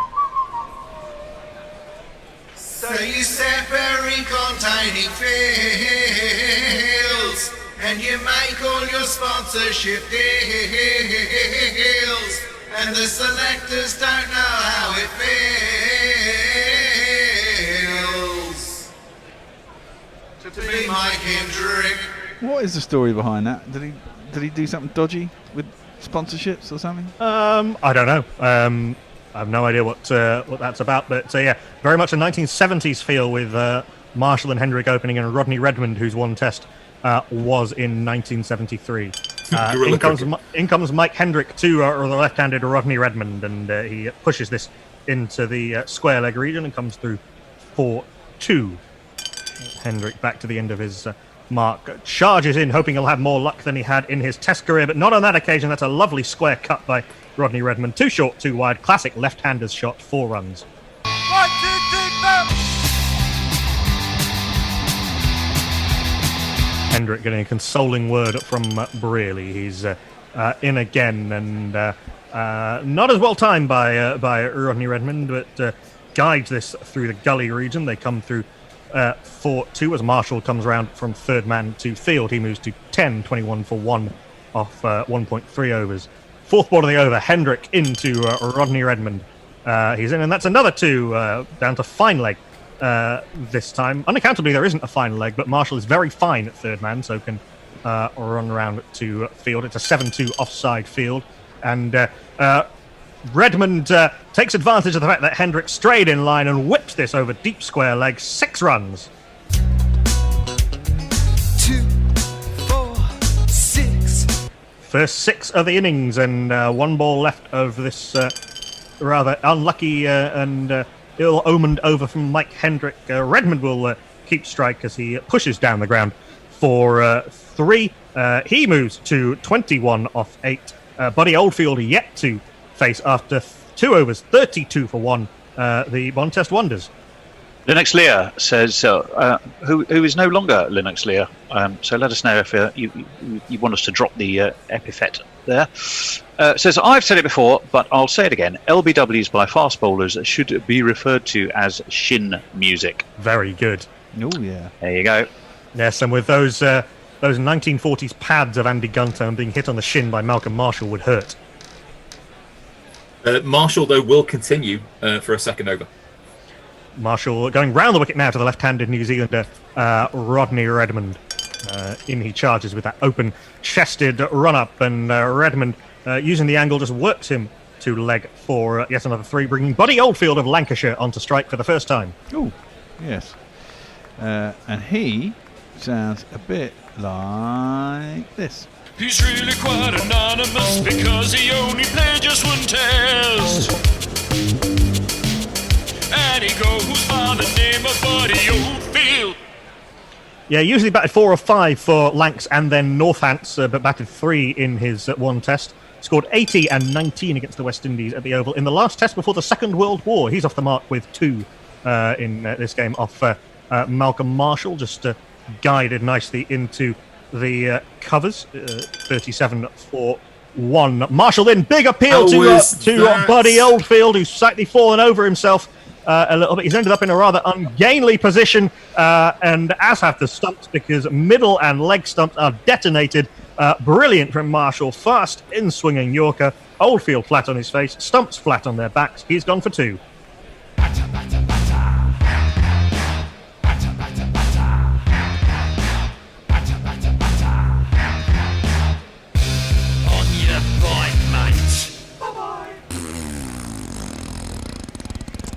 Buddy Oldfield gone for 2 off 2, 37 for 2, the one test wonders, and that brings the Australian, who scored a hell of a lot of runs for Lancashire and Essex over the years, and Queensland, to the middle.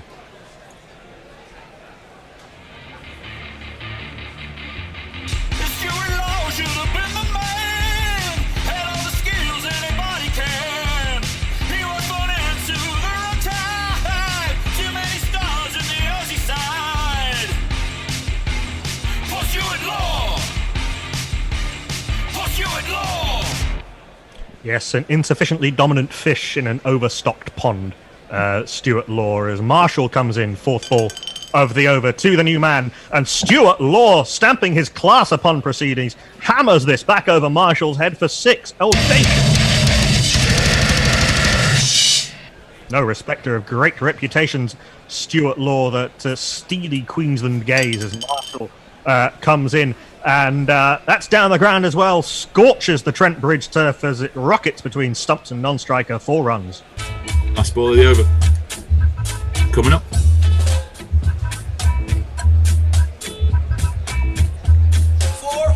3-2 wicket, 6-4-1. Stuart Law keeps strike off the last ball of the over. He moves to 11 off 3. Lightning start for Law. Rodney Redmond's on 24 off 9. 3 overs gone, 48 for 2. Next bowler.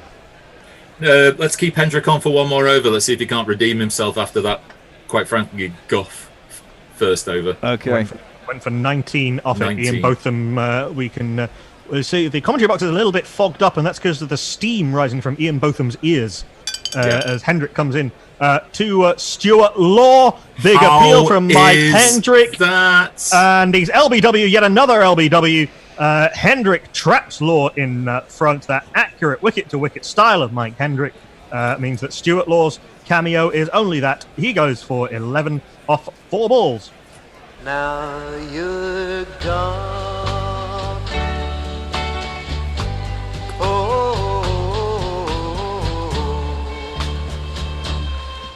Wickets falling in clusters has been the story of the game so far. 48 for 3 now, the one test wonders, and very much into the middle order. Rodney Redmond has been rather marooned watching the carnage at the other end. He's joined by a very classy South African, the only one on my team who's still playing professional and indeed international cricket, former Protea women's captain Mignon du Preez.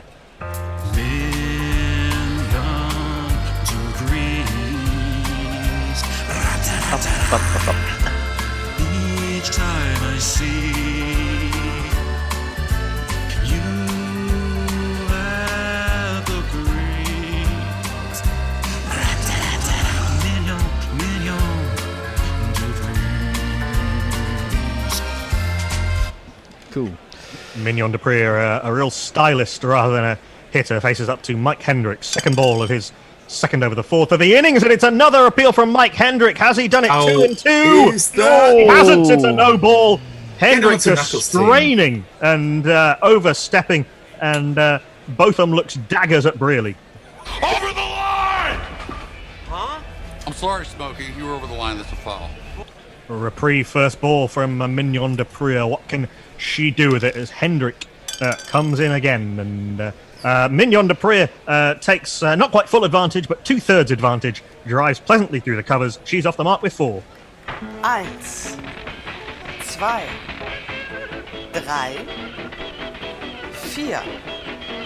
4. 50 up for the one-test wonders. 53 for 3 after 3.2 overs. Mike Hendrick turning at the top of his run and coming in from the pavilion end, and Mignon de Pree just works this nicely through the vacant square leg region. The boundary fielder picks this up and hurls this back in. They come through for 3, and Rodney Redmond, for the first time in 10 balls, is on strike. Fourth ball of the over from Hendrick, who's also coming round the wicket to the left-handed Rodney Redmond. Slight change to the field as short cover goes to short mid wicket, and Hendrick puts it through short cover, and it comes through Redmond rather puts it through short cover. Clever work. 2 runs to Rodney Redmond, moves to 26. Penultimate ball over the over, and it doesn't matter where the fielders are when you hit them that well. Hammered through extra cover for 4 on the up. Lovely shot from Redmond.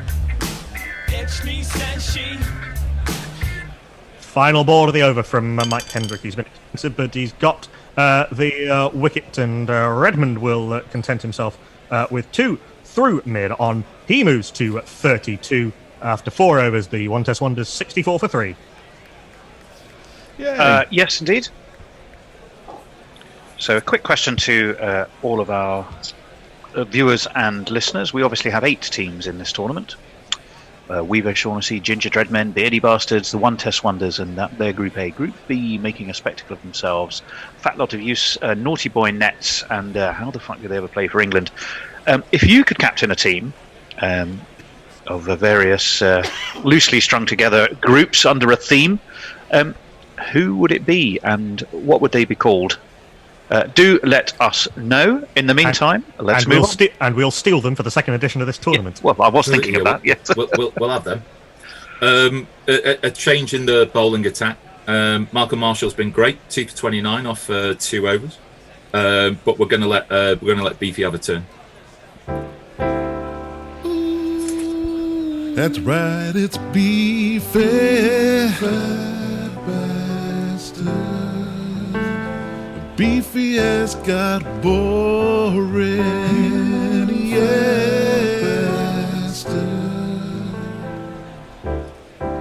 That's right, it's Beefy.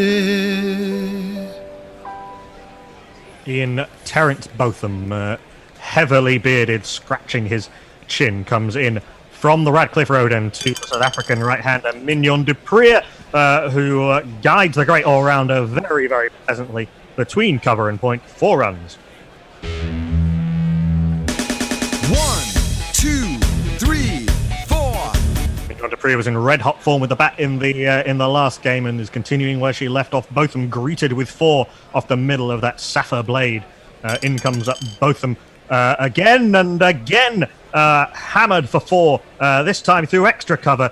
The change in the field that Brearley made, unusually reactive, made not a jot of difference.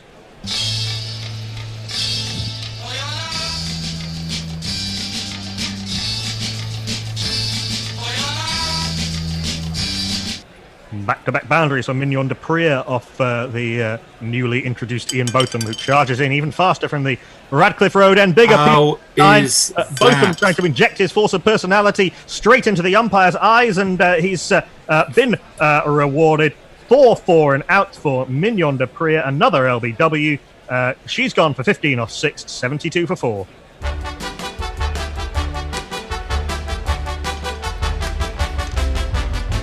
After you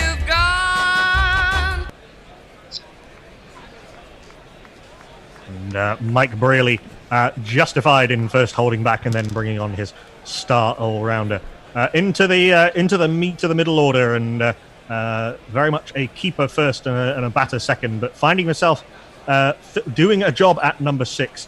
It is the man who took 2 stumpings, one of which was oddly off a fast bowler, Rajendranath.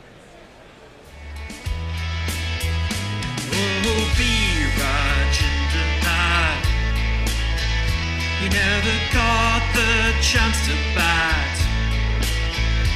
With the gloves he's something more, but he took no catch at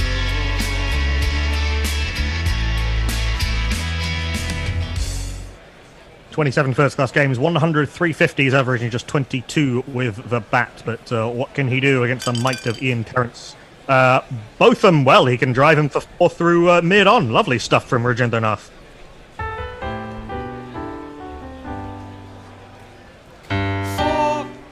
Very stylish stuff from the man of Tamil Nadu, but played all over India. What can both of them come back with in this expensive but successful over? Well, it gets less successful and more expensive. Rajendranath had his eyes closed there, but hooked him for 6 off his eyebrows nonetheless.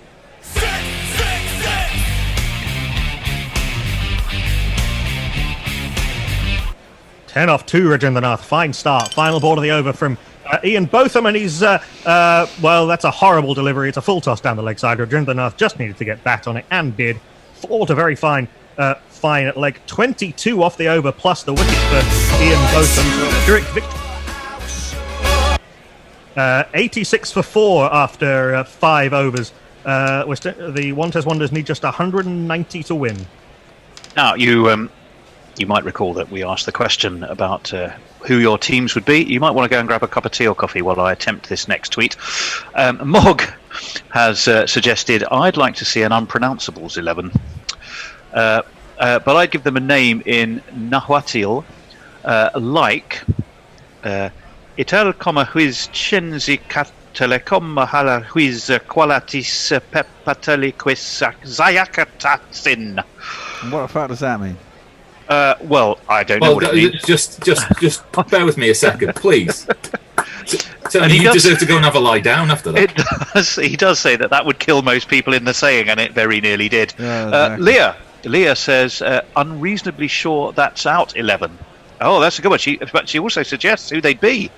Dickwella, Savag, Broad. Well, there we go. Those are both in our in the name of the tournament.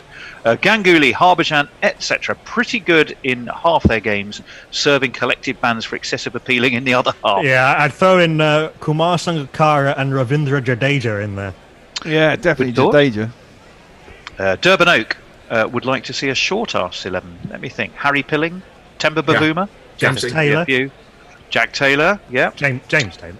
James Taylor, not Jack Taylor. Jack Taylor was a football referee, amongst other things. I don't know, do you count Tendulkar and Gavaskar as short arse? Yeah, there's quite a few short arse Indians. I think they're just above. You've got to be seriously short. You've got to be Temba Bavuma Sachin short. was 5'3". Sachin was 5'5", Gavaskar about 5'4". That's short, man. Average height for a man is 5'10". David Boone? 10. I don't know. He was quite broad, but he was easy. He was reasonable. It's going to be hard to find properly short fast bowlers. Yes, well, but a lot of spinners. You can have Tufnell. Harold Larwood was very short for a bowler, but I think he was about 5'6", 5'7", wasn't he? Anyway, we'll move on. Mog says, and an associate classic side, one that could poach Dwayne Leverock to captain and be filled with assorted Kurtzes and burgers from Namibia. Wow. Yeah, for sure. Ryan Tenduskata, maybe? Would be. Martin Lawrence says, I guess I would be on the beard team because I've got one. On the beard team because I've got one, but I'm not sure what my team role would be because I'm in a wheelchair, as you can see. Yeah, Martin, your company is in itself fantastic, and we're delighted. I'm sure you'd make a very astute coach. Yes, absolutely. Mog says, that was an excellent attempt, Tony. Utterly wrong, but so brave. Do you know my lovemaking has been accused of that on many occasions? A brave attempt, but totally wrong. Can we not go there? Let's go on with the game. 86 for 4 off 5 overs.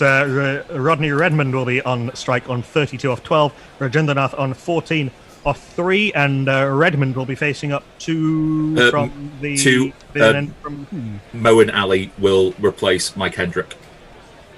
Our beard shouldn't touch. Move over, AMLO. I like it too much. Move over, AMLO. You're one hairy dish I love unconditionally. It's Moeen Ali. Haven't had much assistance for the spinners today at Trent Bridge, so he's going to start over the wicket to the left-handed Rodney Redmond, who's on 32. He's in with that trademark action of his spreading his arms wide, and he's in, tosses this up. Nice flight from Moeen Ali. Redmond comes down the track and meets this on the half volley and whips it away for 3 backward of square, bringing Rajendranath on to strike. Tight field from the Beardy skipper Beardy, but Rajendranath manages to just nudge this away and find a single little hint of turn, but nothing too devastating so far from Moeen Ali, bowling to Redmond, and it's another single, this time just dab past the solitary slip, who is Ian Botham. And the field changing every ball, and Rajendranath, as Moeen Ali doesn't drop particularly short, but Rajendranath very quick on his feet, cuts this away, fine for 4. And if you kids can't listen, then you bound to see the way you get shot for crossing a boundary, Good stuff from Rajendranath. 19 off 5 thus far, 3 fours and a 1-6. What'll Moeen Ali come back with to the Tamil Nadu man, and he'll come back with a big appeal, down on one knees, arms spread, and he's bowled him off bat and pad, rolled back and just nudged off the leg bail. Moeen Ali didn't do much with the bat, but has struck with the ball, and Rajendranath is gone for a breezy but ultimately truncated 19 off 6.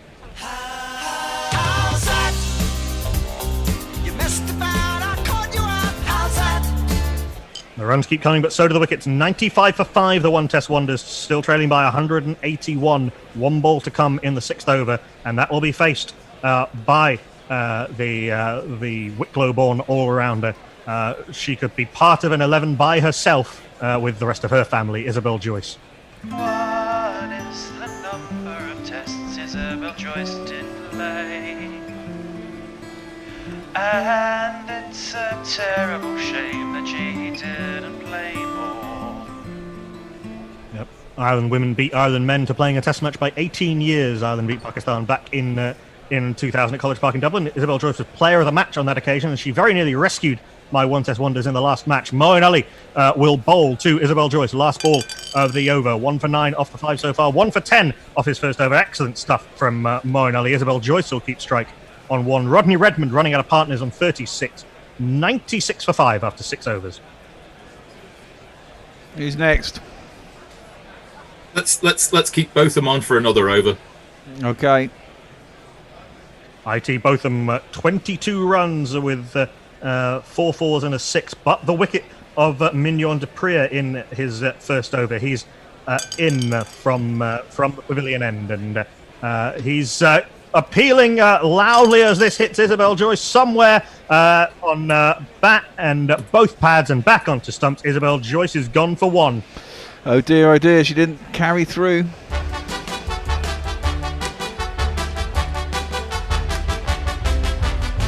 After you've gone.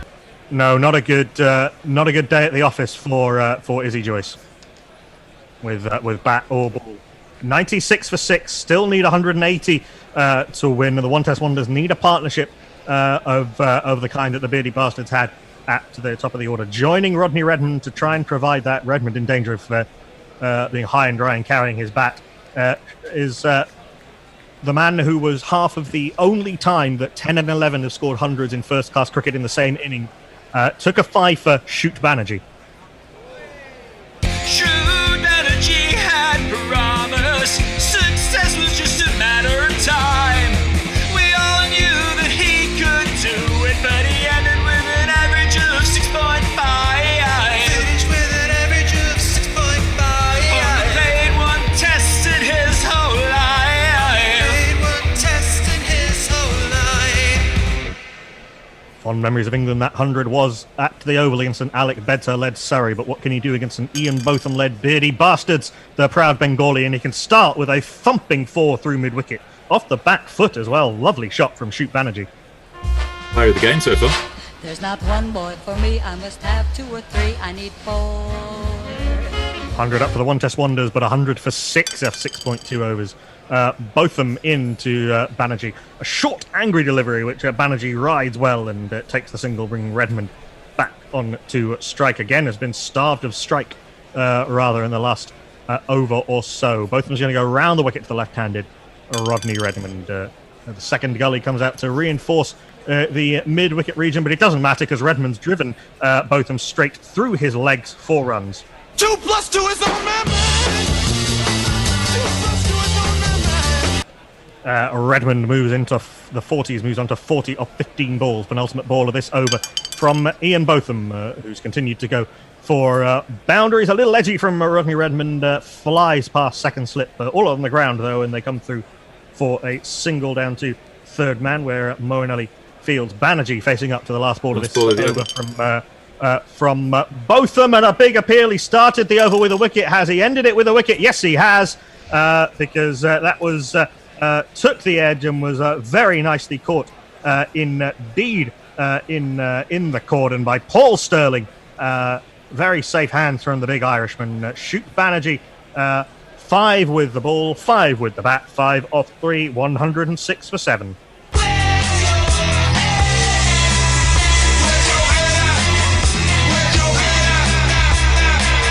Rodney Redmond, 41 off 17 balls, not out, really is in danger of being marooned. Oh, decisions now. Do I keep Moeen Ali on and keep going with the spin, or do I try and end it all very quickly? Well, let me give you a moment to think about that. Yeah. Because a few people have jumped in and with their different 11s. Leah says you could probably fill any vacancies in the short arse 11 with the current Bangladesh players, to be honest. Oh yeah, Mushfiqur's pretty short. Yeah. Tim Part says, finally done some calculations. So this is very topical and important for both of you. If the One Test Wonders knock this off in less than 16 overs, the Beardy Bastards will go out on net run rate. So there you go. Durban Oak says, Harry Pilling as captain. You missed off Fishy for short arse bowling, Robin Jackman and Shabneem Ismail. Oh yeah, from South Africa. I don't think she's below average height for a woman.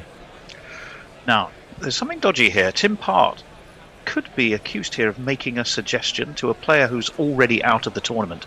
He's saying, if Knuckle declares now, I go through. Well, I don't think that's happening, Tim.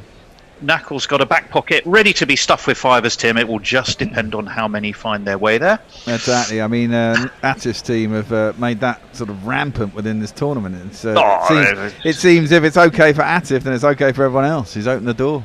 You're just a role model for skullduggery. He, in wrestling terms, is very much playing the heel character. Exactly. My lads want to play. If we win, we win. If we get beaten, we get beaten. But regardless, we'll have a fine time in the Trent Bridge Inn with the Oppo afterwards. Absolutely. Perfect. Mog says, and whilst I remember, I must thank you for the entertainment. I'm slightly bedbound and just a tad painkillered into oblivion. Oh, I hope you're all right, Mog. I hope you're all right, Mog. Do let us know you're okay. I guess you kind of are. But you focused my attention wonderfully on what? I'm not sure, but it's been focused and we're glad you're with us. Pyra Badshah says, this is a total disaster for the One Test Wonders. Well, not yet, it's not. You just never know. We had a partnership the other day for the 10th wicket, so you never know. Anyway, we move on. Let's have... sorry. 106 for 7. 7 overs gone. Moeen Ali will continue for a second over. Let's keep his off breaks going. And who's the next batsman? Or we had that already? He's not on strike yet, so I'll give you that in a second. Rodney Redmond is on strike, 41 off 16. Moeen Ali continuing over the wicket to the left hander. No real sign of big turn, but that one's turned all right.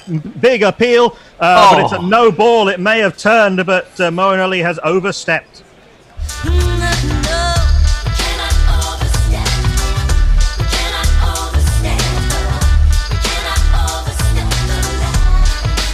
I've got a funny feeling we won't hear this jingle and the other one as much in the next year as we've heard in this tournament. I swear to God, Mo and Ali should never bowl again after that.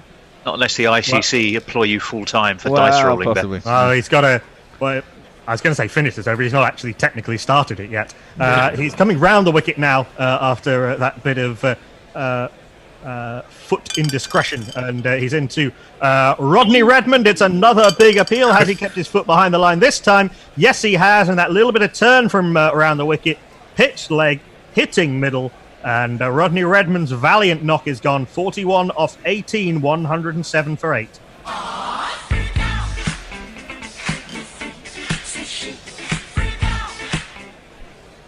Not able to score at any great pace, though, was Rodney Redmond, with wickets falling at the other end. Only 3 4s and 1 6. And now we've got very much into the tail, and 2 batters on both on 0 off 0. And the first of those to face the number 10, the South African, who ended up fading into obscurity after 3 first-class games and seeing out his days as a farmer in what is now Zimbabwe, Gobo Ashley. Don't run your mouth at me, Gobo Ashley, living in obscurity, Gobo Ashley. Yeah, 95 for 1 has become, for 4 has become 107 for 8 in the course of the last... 7 balls. Yeah. Trouble at Mill. Trouble at Mill indeed, and Moeen Ali trying to keep that Mill troublesome into Gobo Ashley, and Gobo just hesitantly prods this into the offside. They come through for a single, bringing the aristocratic bearing of the skipper Charles Aubrey Smith onto strike for the first time. Charles Aubrey Smith, lost in the mist of history. Charles Aubrey Smith. Unfortunately, we just heard on the stump mic Charles Aubrey Smith making a rather unfortunate suggestion to Moeen Ali that Aubrey Smith would like to cast Moeen Ali as Ali Baba in his next feature production. Charles Aubrey Smith will be getting serious words from me and the disciplinary committee after that.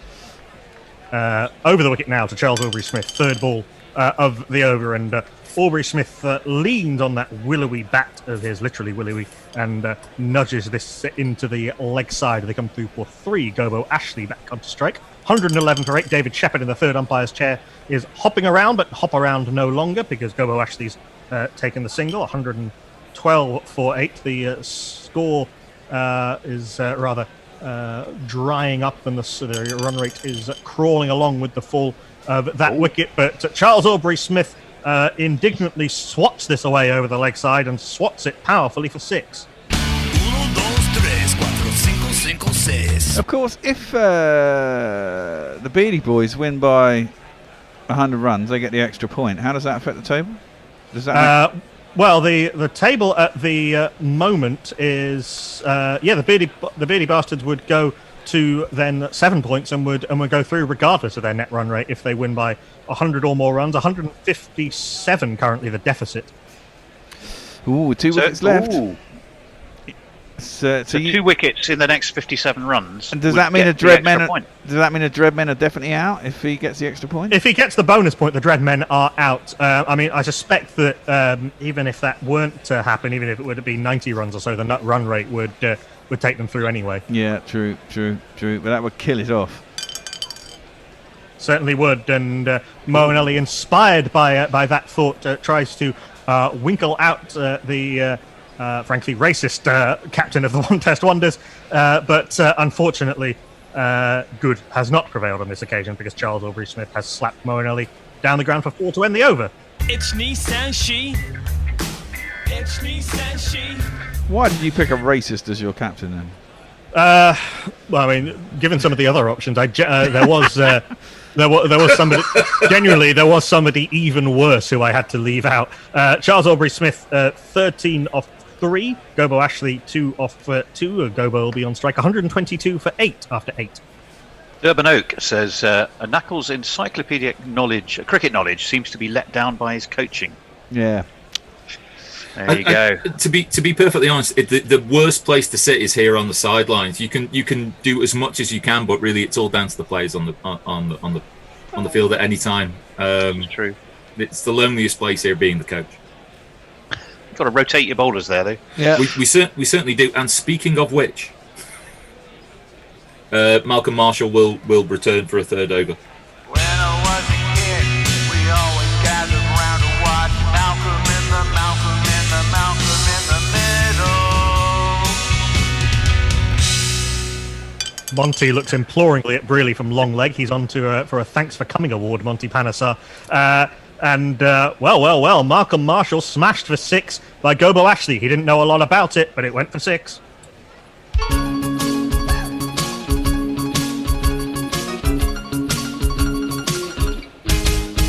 came out of your hand and into my zone.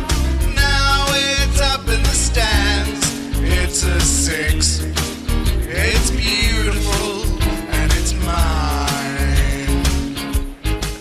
148 now to win another one of those 50-run deficit milestones.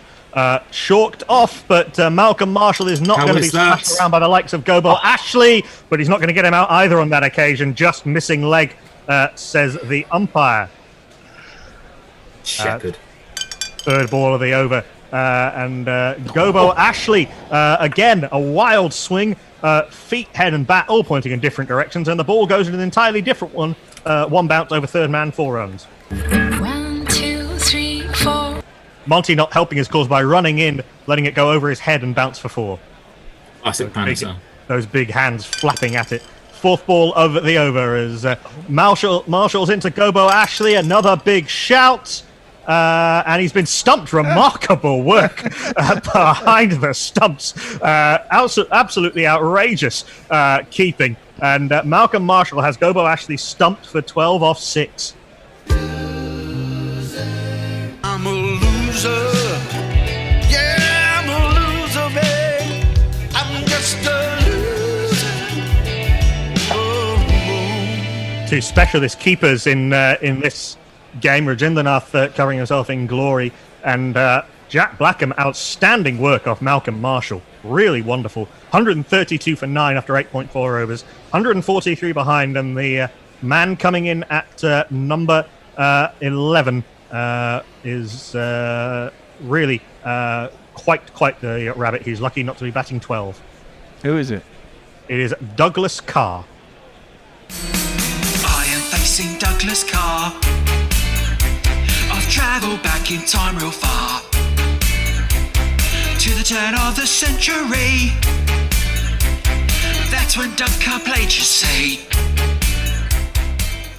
Yeah, 334 first class wickets at 16.72, but average only 8.48 with the bat, and never past 50. But if he can surpass himself today, then something remarkable may happen. But Malcolm Marshall bowling to Douglas Carr, 5th ball never of a better the over. stage.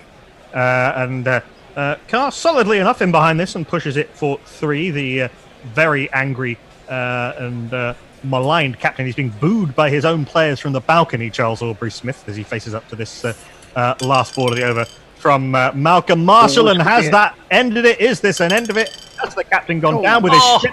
Not on this occasion. Another appeal turned down, going over the top. Malcolm Marshall getting a little bit more bounce from this Trent Bridge wicket, but that ends the over. Could have been 3 wickets in the over, was 1 in the end for 13. 135 for 9 after 9.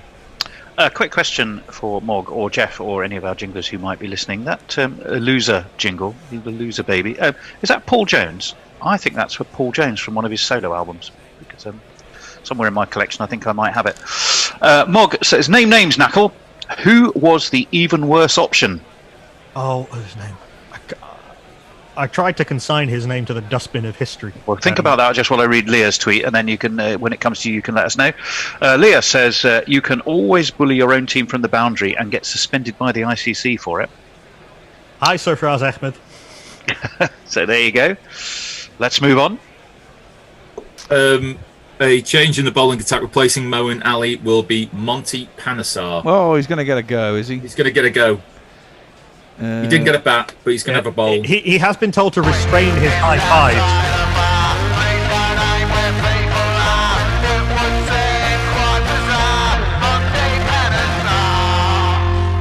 He's taken off his tan suit jacket and handed it to the umpire. He's been told to restrain his exuberant high fives with fears of hand-to-hand transmission of COVID-19. He's in left arm round the wicket, through and round to Douglas Carr.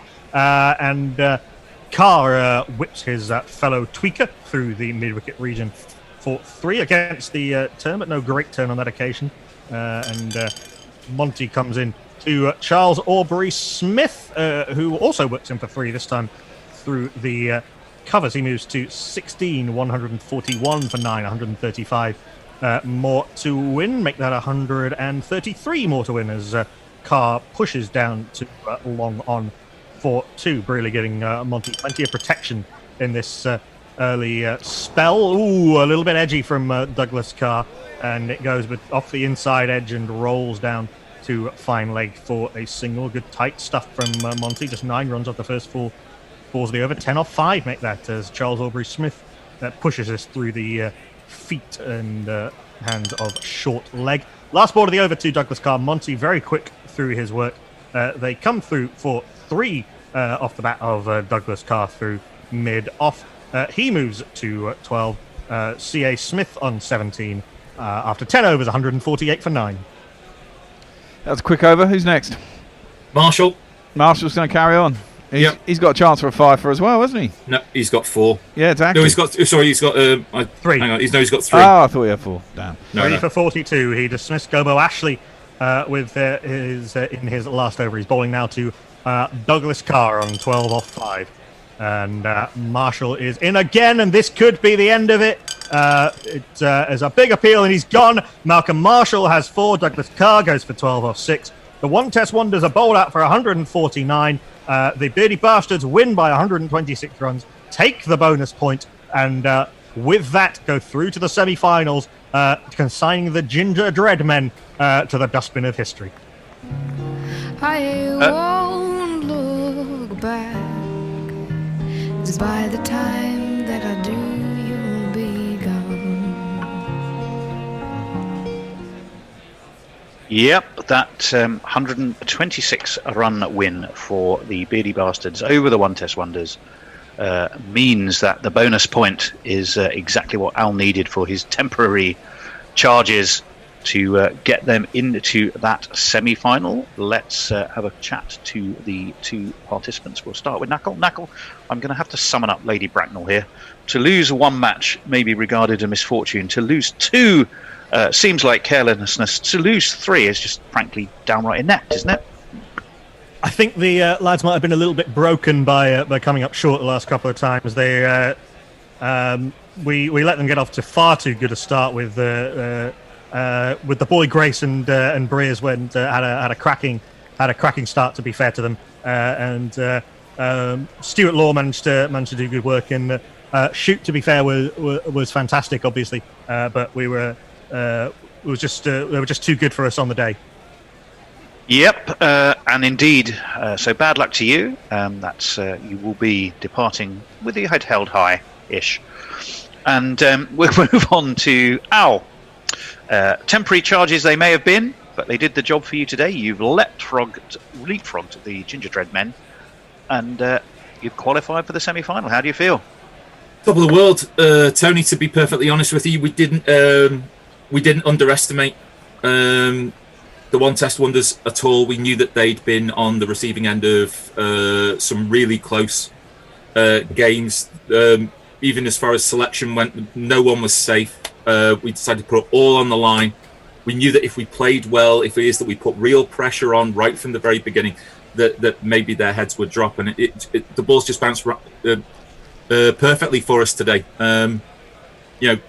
Great attacking start, great counter-attacking innings from Bonner, and then the wickets shared pretty nicely around all of the bowling attack. Couldn't be happier. Can I actually say that bonus point actually puts you top of Group A after all the fixtures are completed. So you'll have the theoretically easier semi. Well, the guys have just cometh the hour, cometh the men, and we've managed. I think we've turned a performance in that's going to make us real contenders for the rest of the tournament as we go on. Well played indeed. Leah says, my condolences, Knuckle, but thanks for the excellent entertainment to all of you. Thank you, Leah, and indeed everybody else for your company. A reminder that I believe Tuesday at 3 p.m. Is the next game. It's a Group B game.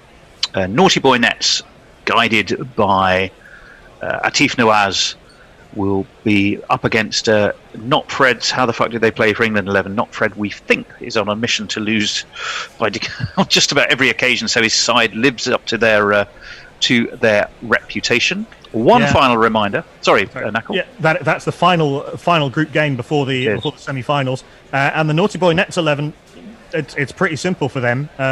If they win, they're through to the semis, and the fat lot don't go through. Yeah, so Hendo is sitting there in the hands of Not Fred's slightly dubious motives.